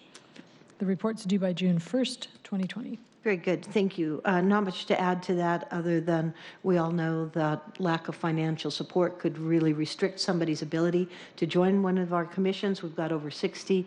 It's important to see that we can really encourage people who have not been at the table, whose voices want to be at the table, and this is one way to approach it. So it's a slide that Councilmember O'Brien's going to speak to as well. Just in light of the conversation we had earlier about the Green New Deal Oversight Board, I think this is something that's absolutely appropriate and fully support. Very good. Okay. All those who would like to be added as a co-sponsor on this particular item, raise your hand. Okay, good. Thank you. All right, as I'm struggling here. Moving on to the next item, which is another slide from CBO about using and contracting cost of beds at King County Jail. This is item 61. As you said, it's CBO 4-A-1. It requests a report from the CBO on the use and contracted cost of beds at the King County Jail and options for distribution of services inside the King County Jail. It's sponsored by Councilmember Gonzalez. Very good. Councilmember Gonzalez. Thank you, Chair Bagshaw. This slide is in alignment with our ongoing work to take a closer look at how and where the city is investing in the criminal justice system. Given the increased number of our community members experiencing homelessness and given the recent prioritization of finding solutions for those hardest to serve or reach, and in conjunction with the city and county's recent commitment to finding holistic solutions for this population, including renovations in the west wing of the King County Jail. I am advancing this slide because I think it's prudent to not only take stock of what resources we have already put into this space and sunk into purchasing services that aren't providing real solutions, but to further explore how to redistribute those resources into more meaningful options that are actually going to make a difference in terms of recidivism. So the county stated in response to a slide we passed last year, that was a slide that was passed in last year, 1270A2, that they didn't have, quote, a fiscal incentive, close quote, to re-examine our current jail contract with them. So hopefully with a renewed commitment to meaningful solutions through this second SLI in the same space, we can take a look at not necessarily potentially changing the total value of the contract, but how to better deploy resources within our current obligations. So it's an attempt to sort of reevaluate what we're currently spending in that system that doesn't make sense to continue to do so. Okay, very good. Did I hear you say something about West Wing? Yeah, I'm just saying that that's just part of.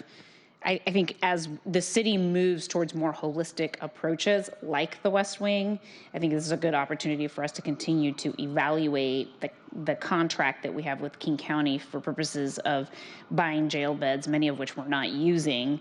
And so we're effectively subsidizing King County Jail's system, and we have attempted to renegotiate the contract with them to right-size that contract so that we are only paying for what we need, and have received the response from them that it's not financially that they don't have a financial incentive to modify the contract, which I think, if I recall correctly, was signed by former Mayor McGinn, and it's a 30-year contract. So we are paying for an incredible amount of jail beds that we don't need, and it's been almost impossible for us to get the county to reopen that contract, and it has been communicated to us that it's because they don't have a financial incentive to do so. So I think there's an opportunity for us to be a little bit more direct in what we would like to see here, because I do think that there could be significant cost savings that we could then redirect to things like another West Wing, enhanced shelter, or other upstream services like transitional housing or reentry services that these dollars would be more appropriately used for. Thank you for that. I support you highly. And just for my colleagues, any of you who have not gone to visit the West Wing, I really want to urge you to do that, because it is one of the best things that I have seen that is affecting a positive outcome for individuals who were formerly homeless. And DESC is operating it. The things that I like the best about it was former space, unused, and now is being used for places for people to sleep, to get food, to wash their clothes, to have toilets and showers, and a dignified place where Operation Sack Lunch is bringing them breakfast and dinner, and there's food during the day. And what I especially like about this is that they were telling me last week when I went for a couple of visits there that they've only had 2 911 calls in the 6 months they've been open. So contrast that, and assuming that those numbers are accurate, with what we see down in Downtown Emergency Services Center, where 911 calls come very frequently. Okay, thank you. Any more comments, Councilmember Warris? Yes, first of all, I want to thank, and I support Councilmember Gonzalez's statement of legislative intent here.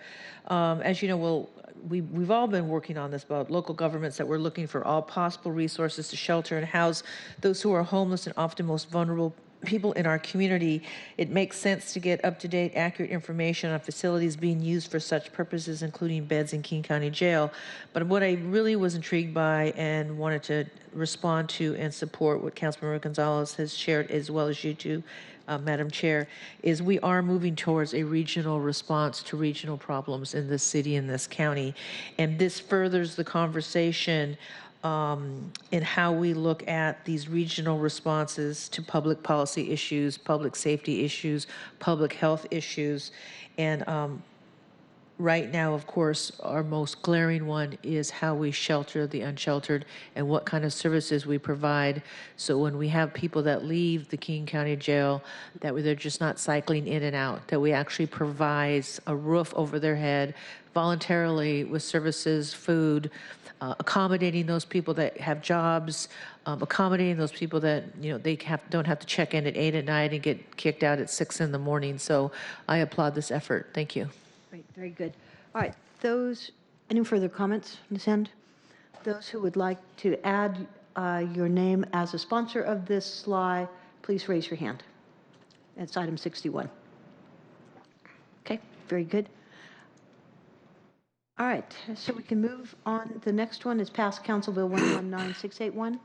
Yolanda, are you here to speak to Yes, Yolanda Ho, Council Central Staff. So this is a item of budget legislation. So Council Bill 119681 would amend the sweet and beverage tax fund policies that were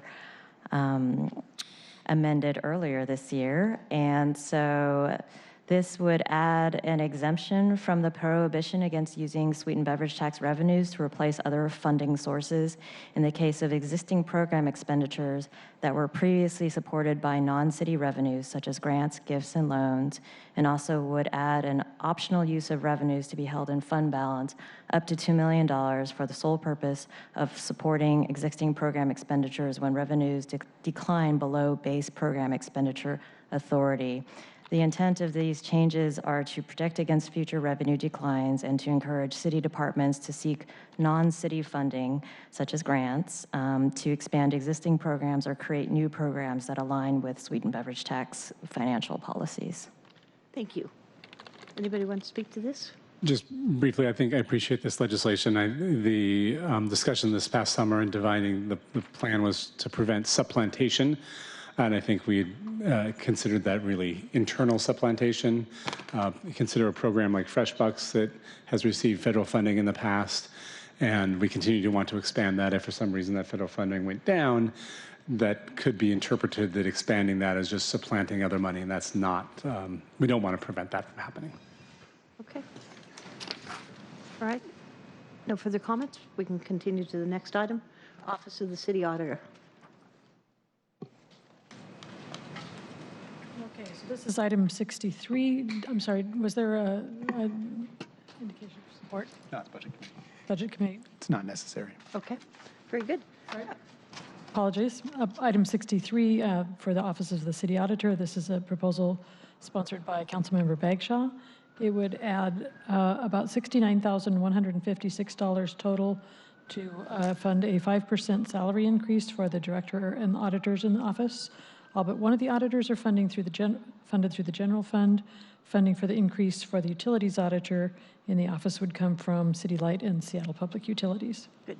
Thank you. Briefly, as we've discussed before, the city auditor is doing a tremendous amount of work for this council at our request, and we learned that he has not had a base salary increase for almost 10 years, I believe, and so this would bring his salary up and also provide some additional funding, about 5% for strategic advisory positions in the office as well. Oh, if I can just add, just so folks know, they do get a COLA adjustment, but I am absolutely supportive of this.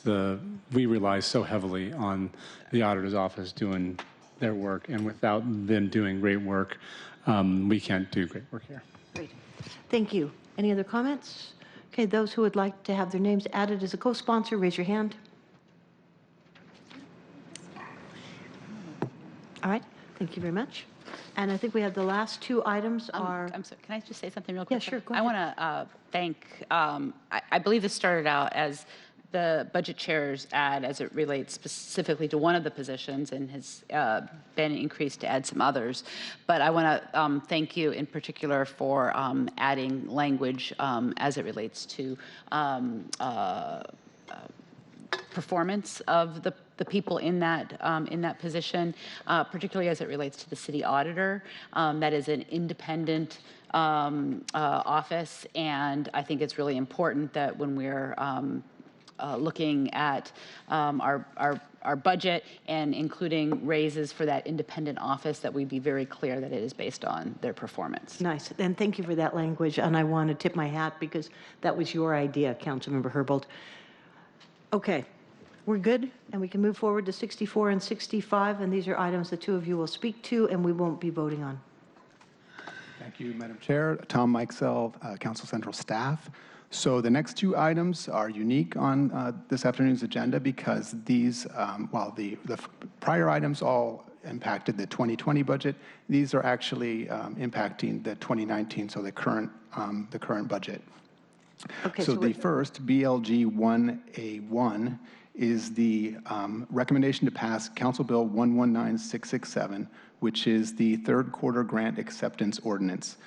So what this does is it provides the respective department directors the ability gives them the authority to accept up to $7 million in grants for a number of sources. So I'll just cover a few of the highlights that are within that $7 million total. So there's $4 million from the State Department of Transportation through the Regional Mobility Grant Program, which goes to the Transportation Fund to support the design and construction of the Market 45th Multimodal Corridor Project. There's $700,000 from the 2020 to 2022 State Department of Transportation local programs to the Transportation Fund for completing the Ballard Interbay Regional Transportation System Plan. Approximately $1.1 million from the Federal Department of Homeland Security. This is for the BioWatch program in the Seattle Fire Department. This is in the general fund. It's supporting the continuation of the current BioWatch air quality monitoring activity and strengthening the area's capacity to respond to biological terrorism. And finally, there's $254,000 from the State Department of Social and Human Services to the general fund to support naturalization assistance for state benefit recipients in the Office of Immigration and Refugees Affairs, New Citizen Program. And so just to underscore, these are grants coming our way if we say yes. That is correct, Madam Chair. And I would add that this is not the actual expenditure authority. The spending authority will be in the next item on the agenda. Right. Thank you. Any questions on that? Just okay, Councilmember Gonzalez. The Form B that I'm looking at says that there's a full list somewhere else, but I don't seem to have that. So where's that? Can I get a copy of that full list? Yes, Councilmember Gonzalez. The full list would be the attachment A to the legislation, so we can provide that. Great, thank you. Okay, move on to the expenditures. Okay, so moving on. So the next item, item 65 on the agenda, is BLG 2A1, which is the third quarterly supplemental adjustment for 2019. So this is the second of 3 supplemental adjustments that will be before council this year, with the fourth quarter one coming in December. This budget action recommends the passage of Council Bill 119668, which revises the 2019 budget by way of including additional appropriation authority, providing the authority to spend the grants that were authorized in the grant acceptance ordinance on item 64. So I'll just run through again just some highlights of this legislation. One is general fund decrease, I apologize, of $7.4 million in the Seattle Police Department. This is for the SPOG retro adjustment that was provided in the budget. However, not all that authority is needed, so this reduces for that contract adjustment, or for that adjustment in spending authority. There's a $5 million adjustment, a decrease in the general fund for salary savings in the SPD budget. And there is a $5 million general fund increase, which is a transfer to the Judgment and Claims Fund to provide additional funding for several large unanticipated settlements and judgments in tort cases and increased use of outside counsel. Chair. Councilmember Herbold. We take a quick pause. I just want to identify that this is the sort of bucket that I think of when I refer to my belief that that $5 million decrease because of SPD's recruitment crisis should instead, a portion of it should be, instead of all of it going to Judgment and Claims Subfund, that some of it should be held sacred for the public safety purpose that those dollars were originally identified for, and go for Seattle fire recruitment. Good, thank you for that. Councilmember Gonzalez. Yeah, and I just want to flag that I still have a lot of questions about the proposal around the Judgment and Claims Fund. I know that we have signed on to sort of a strategy in terms of how much we want to fill it by when. And I think I need more details about where we're at in terms of our pace to fulfill that, and sort of just a refresher in my mind about the timeline associated with those things. Just given the amount of things that we're looking at prioritizing in this budget, I think there's an opportunity for us to have a conversation about whether it makes sense to, at this juncture, allocate the $5 million to the Judgment and Claims Fund when we're about to head into a biennium budget. So I just think it would be helpful to me, instead of just sort of accepting this as truth and this is what needs to happen, just to get a little bit more granular detail around what's the pace so far under the prior fiscal policies we've passed. Are we on pace? Does this sort of advance us in that strategy, or are we still rather quite behind in terms of the reserves that we wanted to provide the Judgment and Claims Fund? And if you could get that information back to all of us. Yes, some of that information, I mean, that would be information you might want offline. Some of it would be, if you got it as a group, would be in an executive session, I think. That's separate from the question of whether you're meeting the revised financial policies. We're in year 2 of that ramping up. but we can certainly talk to you one-on-one and get you more information and share it with the rest of the council. Yeah, I'm not asking for specifics around particular claims. So I'm not asking for an executive session, and but I think that my question is more from the fiscal policy perspective. We took some action through the Finance and Neighborhoods Committee around this issue and sort of making a commitment to building reserves within this particular fund for future litigation. And so I just need a refresher on what exactly did we commit to, and is this proposal falling in line with those fiscal policies that we effectively greenlighted? Is it, being more cautious than those policies? Is it being less cautious? I just think that gives us a better sense of how much we can play with this $5 million appropriation. And I personally would find it helpful to get a better understanding of that. My sense is that this might be a little aggressive, but in terms of the proposal of the entire $5 million, but I also acknowledge that we want to be prudent in this space, because we certainly don't want to be put in a situation where we are deficient in terms of those reserves if there's a reasonable belief that they are needed. And I did have a meeting just last week with the legal folks and the finance people to go over these numbers, and the reserves target that you have is about $13 million, and we are several years away from meeting that. So I would say that they're not being aggressive, but I'll get you the data so that you can see if you agree with that. And then my last really just weird obsessive thing, judgment is the most misspelt word. It is. No E. In does it have an E or in does the it not? country, it does not have an E. I didn't think it did either. Did we toss it in here? I don't know. So Just throw an E in for good measure. Yeah, no. just to be over cautious. It's a weird pet peeve of mine. Very good. I appreciate that. All right. Anything else? Just to add, there are a number of capital program adjustments within this legislation. There's a large one, which is $131 million in the Seattle Public Utilities. So that's a large reduction, but that's a technical item that just abandons a carry forward from prior years. So you're telling me I can't have that $131 million to spend on this budget? Unfortunately, it's just an abandonment of the carry forward. So there's no cash. All right. Very good. Anything else? That's it. Thank you, Madam Chair. Okay. And I see no other questions. Then we are going to move into public comment. Thank you all for being here, being so patient. I know how much fun it is to watch us up here. I think we've got, it looks to me like we have almost 30 people signed up for public comment. So those of you who can stay till 5 o'clock, otherwise I will be here. I'm going to call three. I'm going to ask you to please get up to the microphone so it can move us forward. Is it Shintani? Okay, Ria, thank you. Robert, Grubby, maybe? Robert? And then Patience Malaba. Okay, you're the first three. I don't see Patience here, but she was. Please, go ahead. Hi, my name is Ria Shintani from Interim Community Development Association.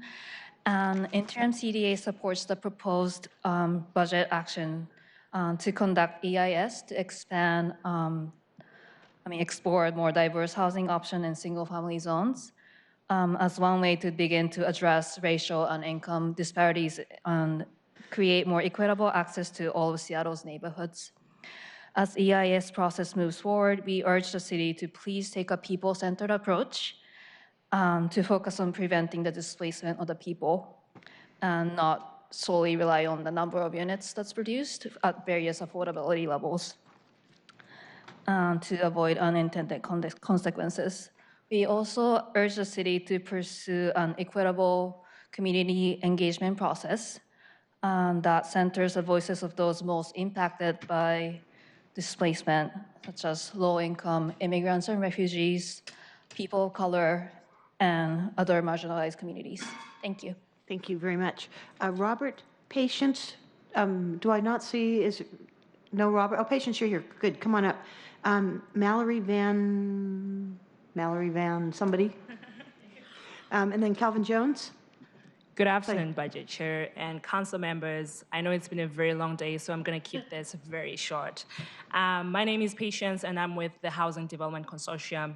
I'm here to urge you to approve the amendment that was proposed by Councilmember Mosqueda, that many of you also co-sponsored, which requires the funding for the Comprehensive Plan Update, EIS, to include a growth alternative looking into allowing more housing choices in single-family zones, and also looking into more anti-displacement strategies. You all know too well that the Comp Plan update in 2023 will be guiding us for the next 20 years, and that's until 2043. And the biggest goal that we should have is to ensure that future generations do not have to deal with the housing shortage that we are facing today. And I want to be clear that zoning reform is not going to address the housing crisis, but it is the most powerful tool that we can use to address the housing and climate crisis that we have and ensure that we have a path to a truly equitable city. We all know that the housing crisis that we're facing today is really deep-seated in policies of over years of systemic racial discrimination and exclusionary zoning policies that have guided the history of those policies. And this is the opportunity to make sure that we are protecting those who are most disproportionately impacted by these policies. Great. While supporting this budget amendment is not in itself a policy, it is a critical step in creating more policy tools to address the issues that I've raised. We look forward to working with you, and thank you for your leadership on this issue. Thank you, Patience. Mallory Calvin-Jones and Doris Garcia. Good afternoon, Council. Like Patience, I'm going to be as brief as possible. My name is Mallory Van Abema, and I serve as the Policy and Advocacy Manager for the Housing Development Consortium. HDC is here today to urge the Council's support for Councilmember Mosqueda's budget action to allocate $500,000 for an environmental impact study requested by the Office of Planning and Community Development as a component of Seattle's comprehensive plan. In this beautiful city, tied by equally stunning natural boundaries, it's essential to understand the ramifications of retaining 75% of residential areas as single-family zones. The establishment of these zones was and continues to be exclusionary, and we need bold leadership driven by strong analysis to move our city closer to housing justice for all people. Reversing and preventing the extremely harmful tide of displacement, expanding rental and ownership options through deeper development of diverse housing types, and enhancing opportunities for all residents to be securely housed in a home that suits their needs are all outcomes that can stem from this study when embedded in comprehensive growth planning.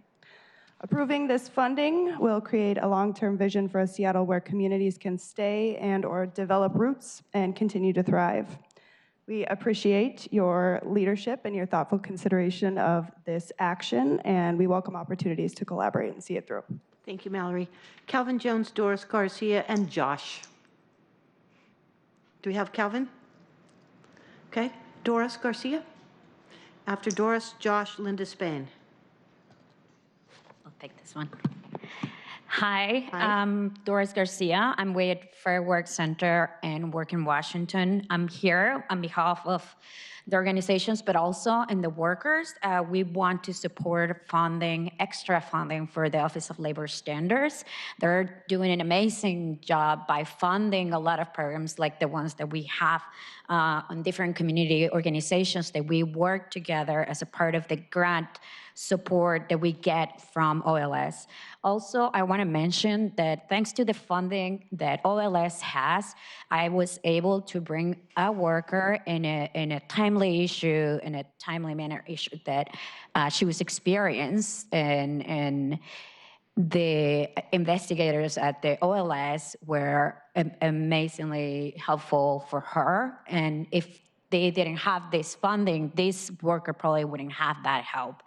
I also want to address that we work with over 60 community organizations that also need your help and your funding. And I think it's very important that also you know that we are committed to building worker power and agency about the rights, connecting workers with a legal clinic that we have and connecting workers with other organizations that provide different resources that we don't have. But it's important that you keep supporting OLS and their budget.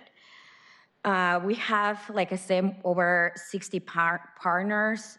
We help workers to help them grow and become leaders in their communities so that they can also teach in their communities.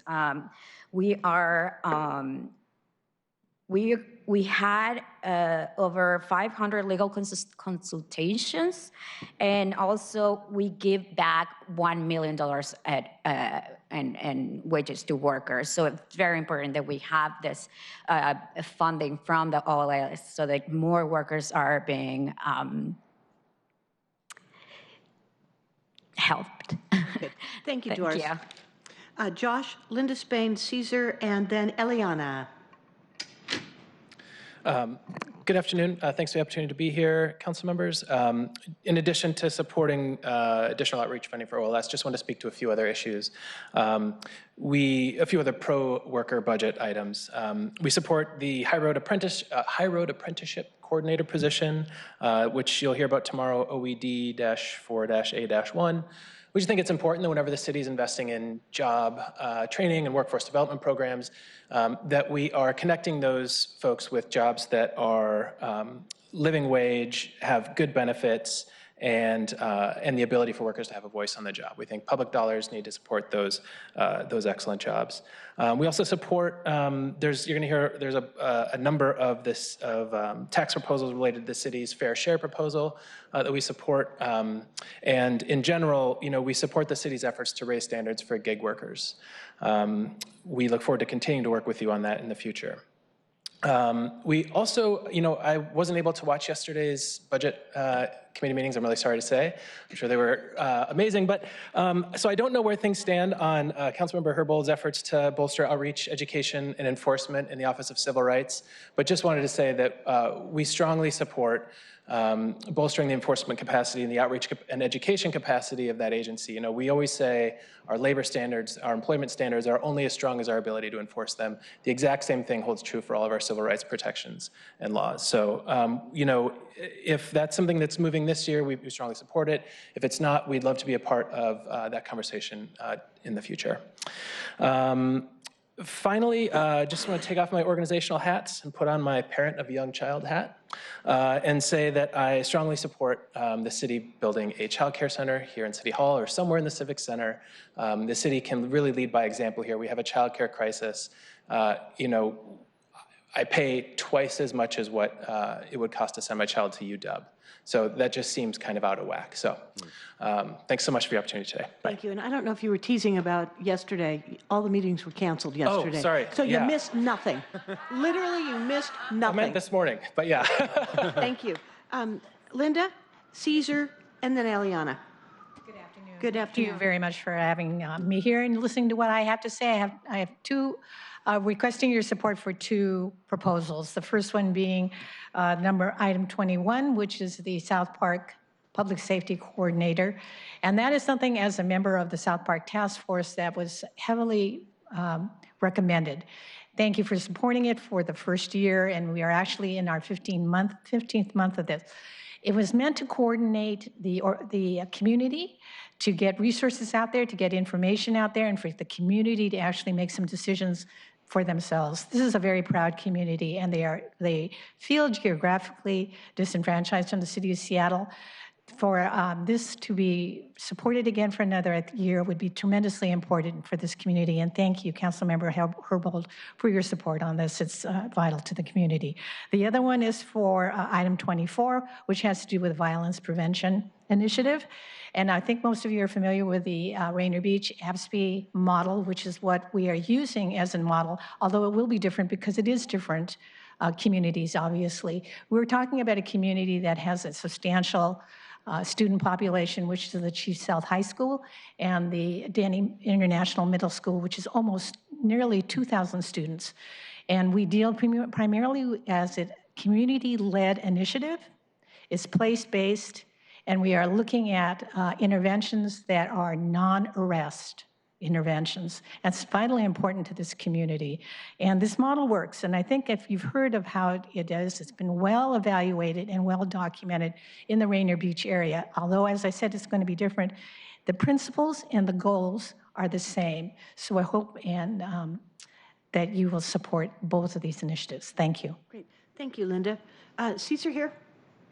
Okay, after Caesar and Eliana, we have Denise, and I'm looking forward to what Eliana has in her hand. Hi, City Council. My name is Cesar Roman. I'm here to advocate on the importance of the public safety coordinator position. That's item number 21 in the budget for South Park.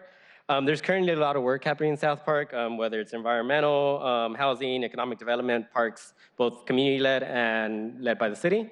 And there's a lot of traction gaining with all this, and it all intersects with public safety. So it's very important to have this public safety coordinator position funded for the next year and for the future. And I would also like to say that there was a lot of interest from community members to be here and advocate for the position, but unfortunately they weren't able to be here. Thank you. Thank you very much. After Eliana, we have Denise, Megan Murphy, and Nancy Helm. Hi, my name is Eliana Scatones. I'm chair of the Community Advisory Committee for the Othello Tiny House Village. Last Tuesday was the final day of the Jewish fall holiday season, and we gathered in our synagogues to complete our annual Torah reading, cycle and start over again, dancing and singing with the Torah and renewing our commitment to living, loving, and learning in accordance with our deepest values. I wasn't able to be here because of the holiday, but here at City Council, there was also an annual ritual of community and love and aligning our actions with our values. In these cyclical observations, we hope to be spiraling upwards, to be continually elevating our actions in our community. Sadly, this year, folks were coming with many of the same heartfelt cries. Our homeless neighbors are dying on the streets. Our communities of color are being harmed by our so-called criminal justice system. Our carbon footprint is increasing, and important community projects once again desperately need funding. You are implored to remember that a budget is a statement of our values, and again asked to align this year's budget with our shared values. Again, heard all the stirring, heartfelt stories about why these are urgent issues. And again, we've been said that without bold action, more people will die and more harm will be caused. And it's really sad that you all have amazing intentions, and I have great respect for the work that you've done, but a lot of that bold action has not yet happened. So we do studies and we gather data and we make little incremental improvements. And kol hakavod, all honor to you and all of the community members who fight for those incremental progress. But on so many of these issues, we're out of time for fiddling around the margins while people die and the planet implodes. We don't need more studies to know why communities of color are saying decriminalize Seattle. We don't need more studies to know that the NAV team is not navigating people anywhere. We don't need more studies to know that we need to be investing in the Green New Deal. We need to be expanding our tiny house villages. We need to be investing in our communities in deeply meaningful ways. Thank you, Eliana. So in 2017, I want to give you my roses here. In 2017, the Housing for All coalition came here and called out the names of the dead. And we gave you roses then for remembrance. I brought a rose for remembrance for each of you here in honor of the 94 people have died this year outside or by violence amongst our homeless neighbors. Please, we said then pass the homes tax and stop the sweeps. We don't have a homes tax this time around. Invest in deeply affordable housing, decriminalize Seattle, invest in the Green New Deal, and stop the sweeps. Thank you, Eliana. Thank you. Denise, Megan Murphy, Nancy Helm, and Charlie. Is it Lapham or Lapham? It's LaFemme. Oh, LaFemme. Okay. All right. So Denise, Megan, Nancy, Charlie. LaFemme. Good afternoon, Budget Chair and Council members. My name is Denise Perez-Lawley, and I'm here on behalf of El Centro de la Raza. We are in support of a requirement of deal to provide a written report that describes its demographic data collection and analysis process, because despite DEAL's commitment to disaggregate data by age, race, ethnicity, languages spoken, socioeconomic status, gender ability, and income to the extent possible to promote equity in our investments. Too often that data and analysis is missing when, number one, what students are most impacted by an educational system impacted by racial, ethnic disparities. Two, what policies, programs are needed to eliminate disparities for a particular impacted population. Three, how resources will be allocated to deliver equitable results for all students, including students of color. El Centro de la Raza is deeply concerned that this data collection, analysis, and reporting responsibility is not occurring as stated. For example, El Centro is consistently struggling to secure data related to Latinx school performance. It is often not reported, and as a result, the development of appropriate programs and policies is not undertaken. Without a more equitable approach, Latinx students will continue to suffer from racial ethnic hurdles that perpetuate poor academic performance, lower than average graduation rates, and bleak post-secondary options. Thank you. I see I still have 18 minutes left on the clock. 18 minutes, that's more than most people get. We are also in support of the DACA one-time funding to OIRA. Thank you. Thank you. Megan Murphy, Nancy Helm, and Charlie. Hi, I guess I'd begin by saying that I'm standing on Duwamish land, and if we go further south, there is no border except the one we conceptualize, so then we would be standing on Aztec land. So, which I'm so grateful to be in Seattle, because a lot of places I go, I am reminded we are standing on Duwamish land, which was taken excellent care of and pristine, left pristine for us to collaborate with, which we declined to do. So anyways, I wanted to say the single family zone being reevaluated is really awesome, because there's a book by Samuel Stein where it said like the whole concept of people needing to own a house and a car was a ploy to get more people to buy things. And so it's really interesting to reevaluate that whole state of mind of ownership of a house and a car per person, one for each family unit, and how that impacts our environment.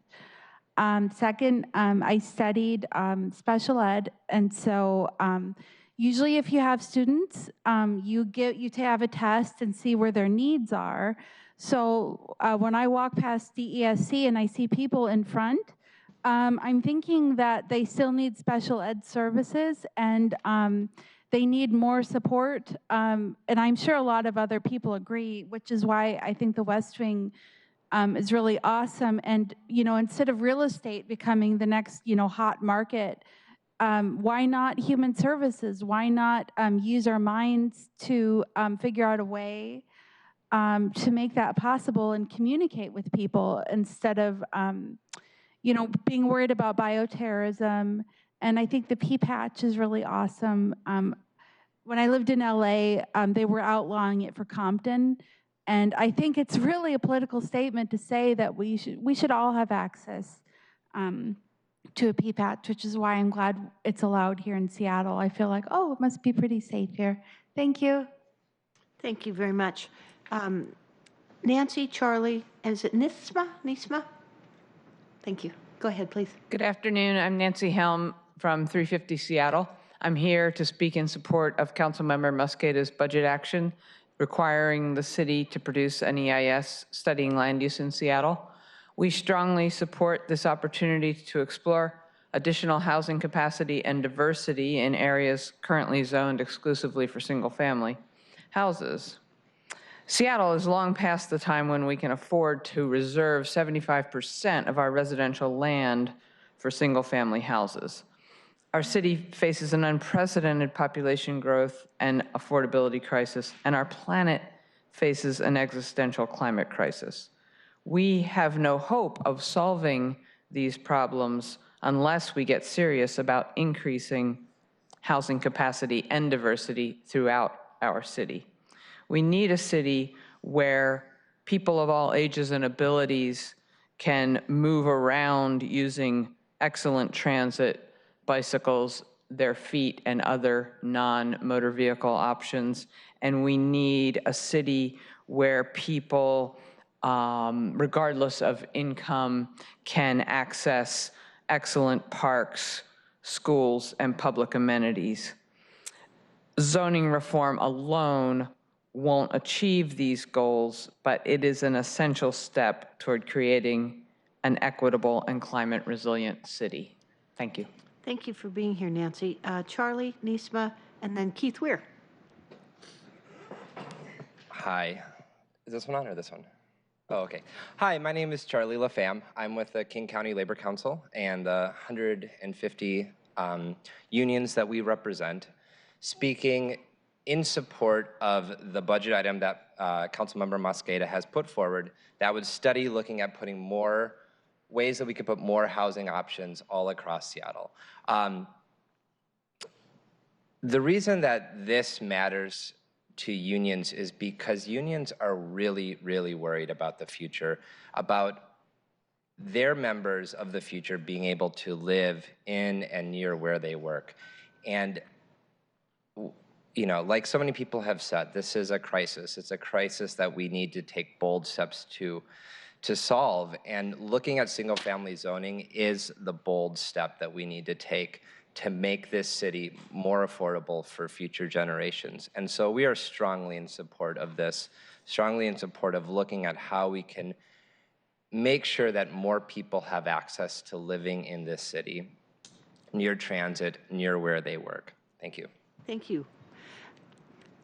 Nisma, Keith, and then Hepner. It looks like Matthew Hepner. Good afternoon. Good afternoon. My name is Nisma Gabobe, and I'm a research associate at Sightline Institute.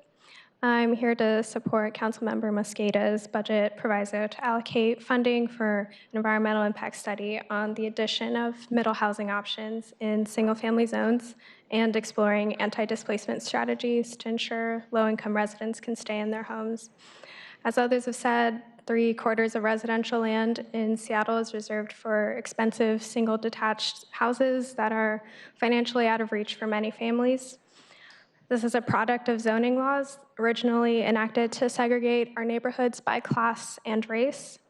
And today we have an opportunity to undo this legacy by re-legalizing middle housing types like duplexes, triplexes, and townhomes in our most exclusive neighborhoods. This would open up single-family enclaves to more diverse housing options, allowing more residents to live near our parks and schools. As we try to correct past historical harms, it's important that we ensure that marginalized people are not negatively impacted by our actions today. And that's why we also support exploring anti-displacement strategies as part of the EIS. Going further, we also urge City Council members to explore how low-income residents and communities of color can actually benefit from these changes as well. And so we ask City Council members to support the proposed budget action for the EIS to allow more housing options in our neighborhoods. Great. Thank you. Thank you, Nisma. Keith, Matt, and then Farah, speaking about the Somali community. Good afternoon, council members. Good afternoon. And Madam Chair.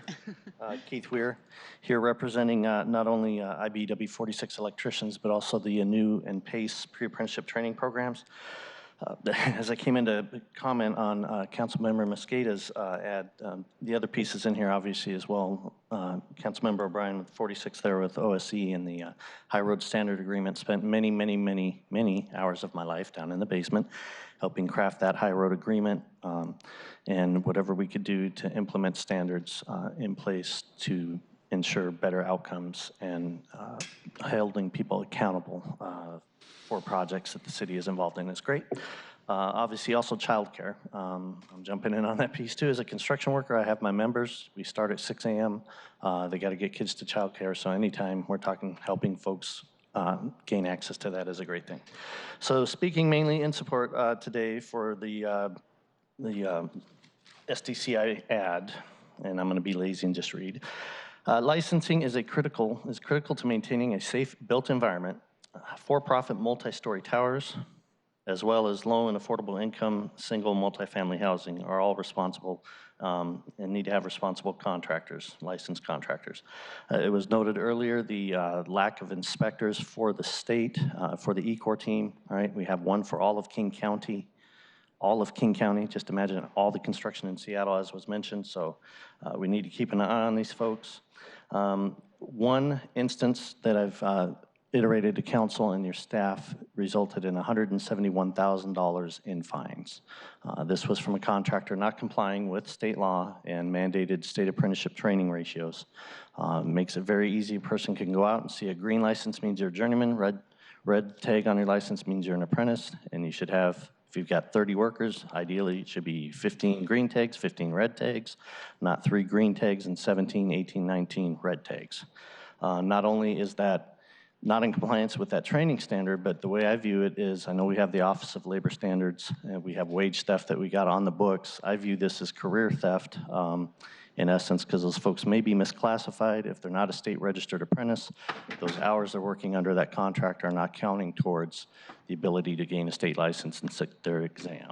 And in 2023, Washington State will become an apprenticeship-only state, meaning that you can only sit the state exam if you've completed an apprenticeship. So some of these folks have lost years of opportunity if they have not been treated fairly. So with that, I'd like to close. Thank you for coming, Keith. Matt? And then Farah, and I'm sorry, I can't read the first name. Might be Sam. Steve Rubestello, and then Thatcher Bailey. Hi. Hi, thank you, Council. My name is Matthew Hepner. I'm the Executive Director of the Certified Electrical Workers of Washington. I represent 15,000 workers statewide. Today, I'm here in support of item 46. Thank you, Councilman O'Brien, for bringing that forward. That's absolutely amazing policy. And also, Councilwoman Mosqueda's item 50. The driving source behind item 50 and House Bill 1952 was egregious violations of the apprenticeship model. It's supposed to be one-to-one, one journey person to one apprentice. This was 15 and 14 apprentices to one journey person. That's not, it was a day after day issue. I mean, it's a predatory business practice that we're really trying to keep in check. Now, besides all of the safety issues that brings up, you know, also workers, customers, and the public at large, those apprentices that work on those jobs, they lose all their hours. They don't get to take that state test. You have to have 8,000 hours, and this is basically they're working and not ever able to get to that journeyman position because they're losing all those hours because they're not within ratio. So that's why this is such a, on so many levels, it cuts the city, it cuts the workers, and I thank all of you for your support on this. Thank you. Good. Thank you, Matthew. Thank you for stepping up, Steve, and then Thatcher Bailey. Good afternoon, Dima. My name is Sarah Farah. I'm an director of Somali Community Service of Seattle, but today I'm here for behalf of Fair Work Center, who helping us many times we work together. And today the budget we are here for OSL Community Opportunity Project. And as a Somali community, this is our kind of second time that we kind of doing this project. And we have a lot of other people who are workers, and they don't have any other opportunity that they always facing a discrimination. They always face a lot of, thing.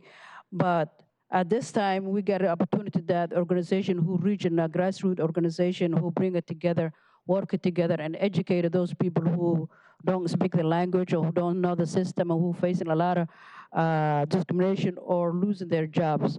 So we are here today to support the budget, and I hope you can help us to educate and help those communities who've been left behind. And as a Somali community, most of the time we never get any budget, but we're always there for the community to support those people who cannot speak themselves and to support those people to educate them and know their right so they don't have to feel like nobody's there for them. So I'm here today to support Workforce Center, and Josh and Ms. Garcia was here before me, so I'm here today to support that. So thank you so much. Thank you. Steve, Thatcher, and then we go to Kimber Connors. Well, I think it's about time to take a look at some of the solutions we've been talking about. We have real problems with housing. How come in MHA we don't require one-for-one replacement of under market cost housing? How come we keep tearing it down and gentrifying neighborhoods? Because to the shock and surprise of the Land Use Committee, many communities want to have at least one-for-one replacement of lower cost housing in their neighborhoods. They don't want to be simply all the same. And that's what's happening. You're gentrifying Seattle, gentrifying many neighborhoods.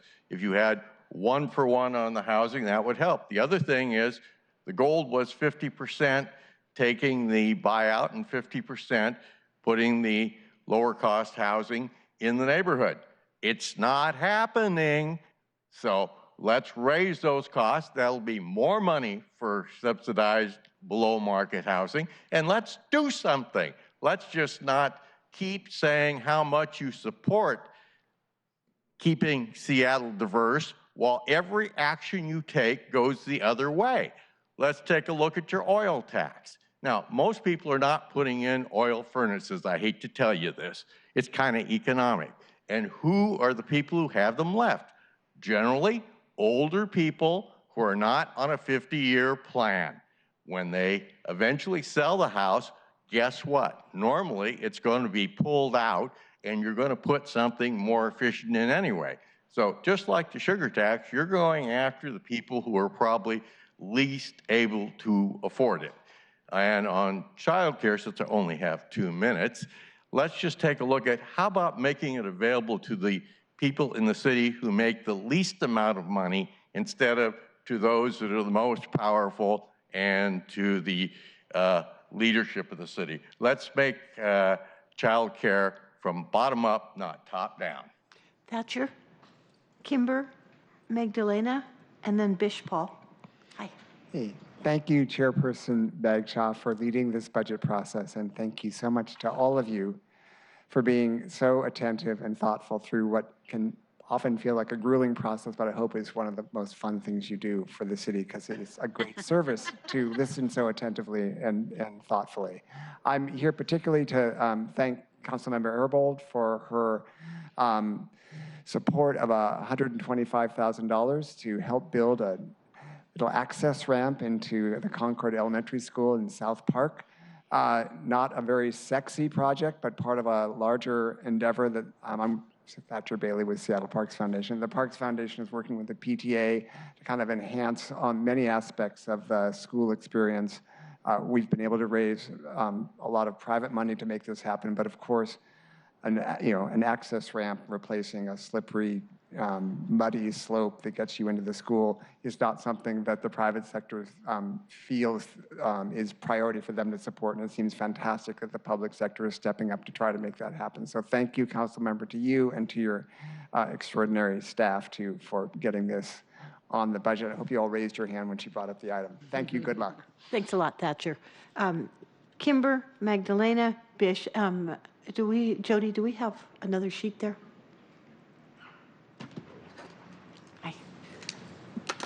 Good afternoon, Chair Bagshaw and members of the Council.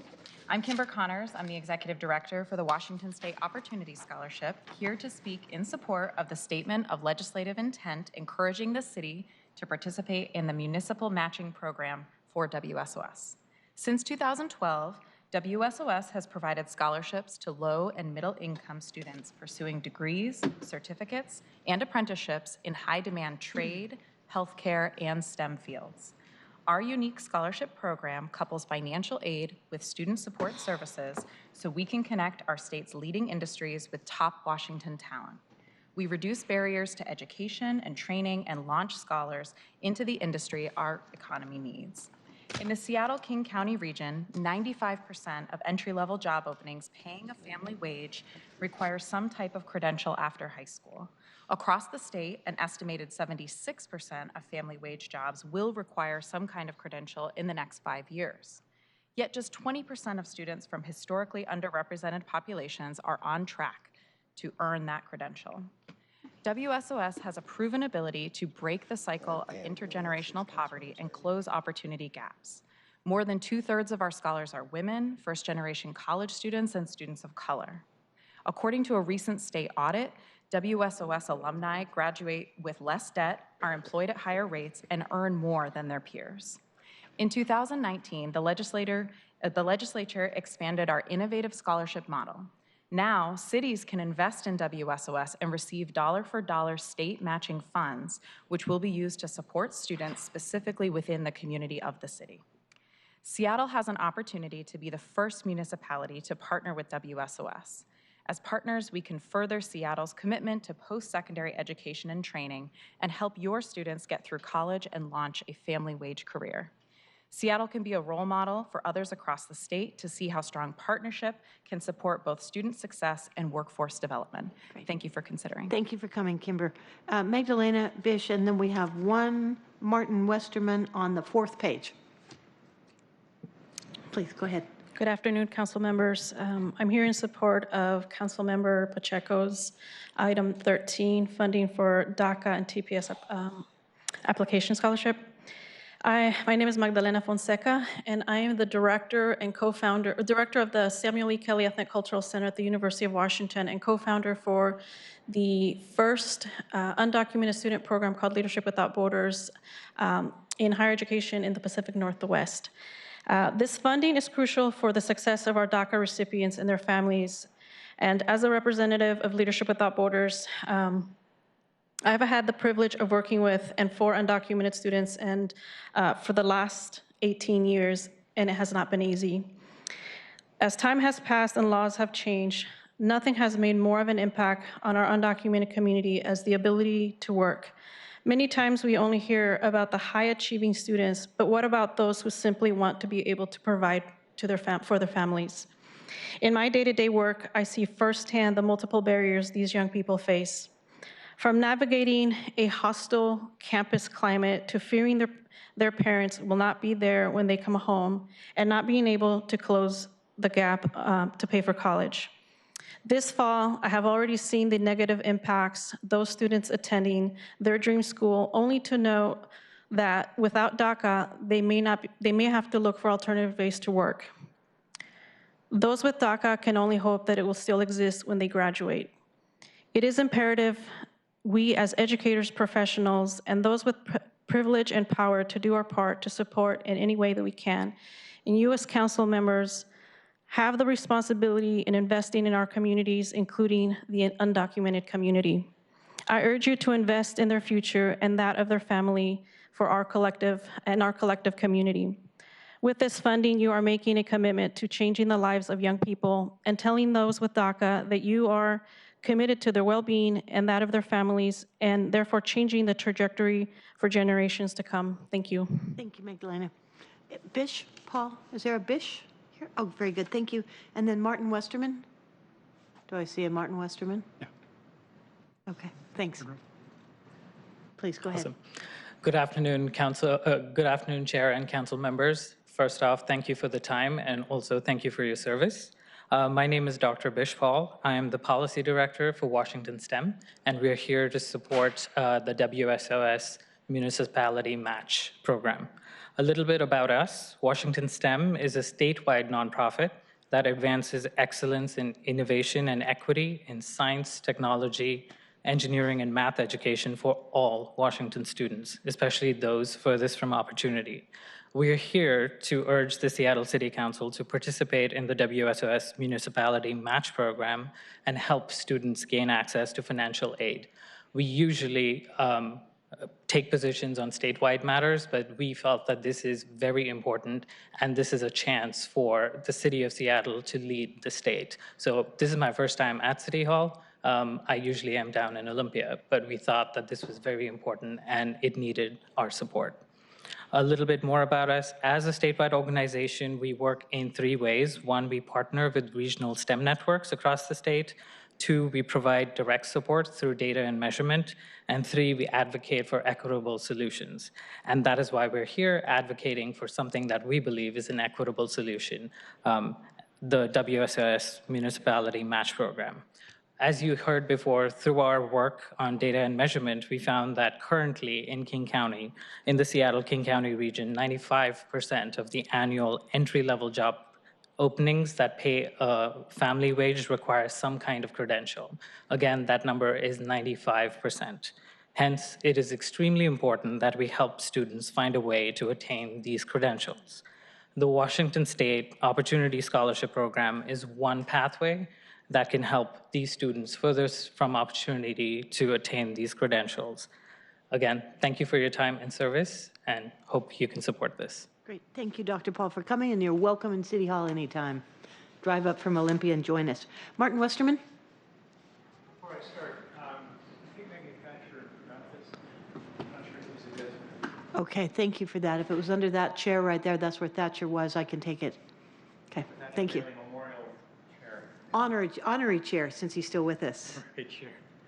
And thank you, council members, for conducting these hearings and listening to the public. Could you stand right in front of the microphone? So. Okay. I am here in support of Councilmember Herbold's budget request for $35,000 for natural capital assessment. I begin by saying that probably 10,000 or more of your constituents want this. They're represented by more than 24 organizations and enterprises across the city. And those enterprises include REI, PCC Natural Markets, Sustainable Seattle, the Faith Action Network, Health Alliance, and pretty much 24 more organizations. All those thousands of people estimate that, well, actually the Seattle Green Spaces Coalition, for whom I'm a co-director, estimates that in the water and green space areas within Seattle's 84 square miles, they deliver more than $3 billion worth of benefits and savings a year. We want you to account for that. We want the city to treat that as an asset, steward it, protect it, and grow it. And the way to start doing that is to hire the consultant who will work with the city departments and interview them, do workshops with them, and teach them how to incorporate natural capital into their asset portfolios and into their policy-making decisions, into their reporting, into their accounting, and into the implementation projects that they propose. So I strongly, and our 24 co-signers strongly, and the thousands of people they represent strongly encourage you to sign on, support this, provide the $35,000, and get this natural capital show on the road. Great. Thank you. Thank you very much, Mr. Westerman. All right, we are at the end of our list. Thank you all for coming and participating in public comment. And I think, Council President Harrell, you have an announcement. Just want to make an announcement to our colleagues that Monday, our council briefing and our council hearing will be canceled. We have no agenda items other than payment of bills that we can defer. We only had 6 council members showing anyway because of some excused absences, and we didn't have any special items on our council briefings. Both the briefing and the hearing will be canceled. Okay? Thank you very much. I only have 7 council meetings left, and you just took one of them away. I'm feeling kind of. I know. I'm feeling bad for Councilmember O'Brien. Thank you all for your attention. Thank you for staying to the bitter end today. I appreciate all of your comments. It's going to be very helpful for me to be able to go in and just hear how we're going to come up with our first package that you will all see next Wednesday, and then we'll go at it again. All right. Thank you. Jody, thank you. Tom, thank you.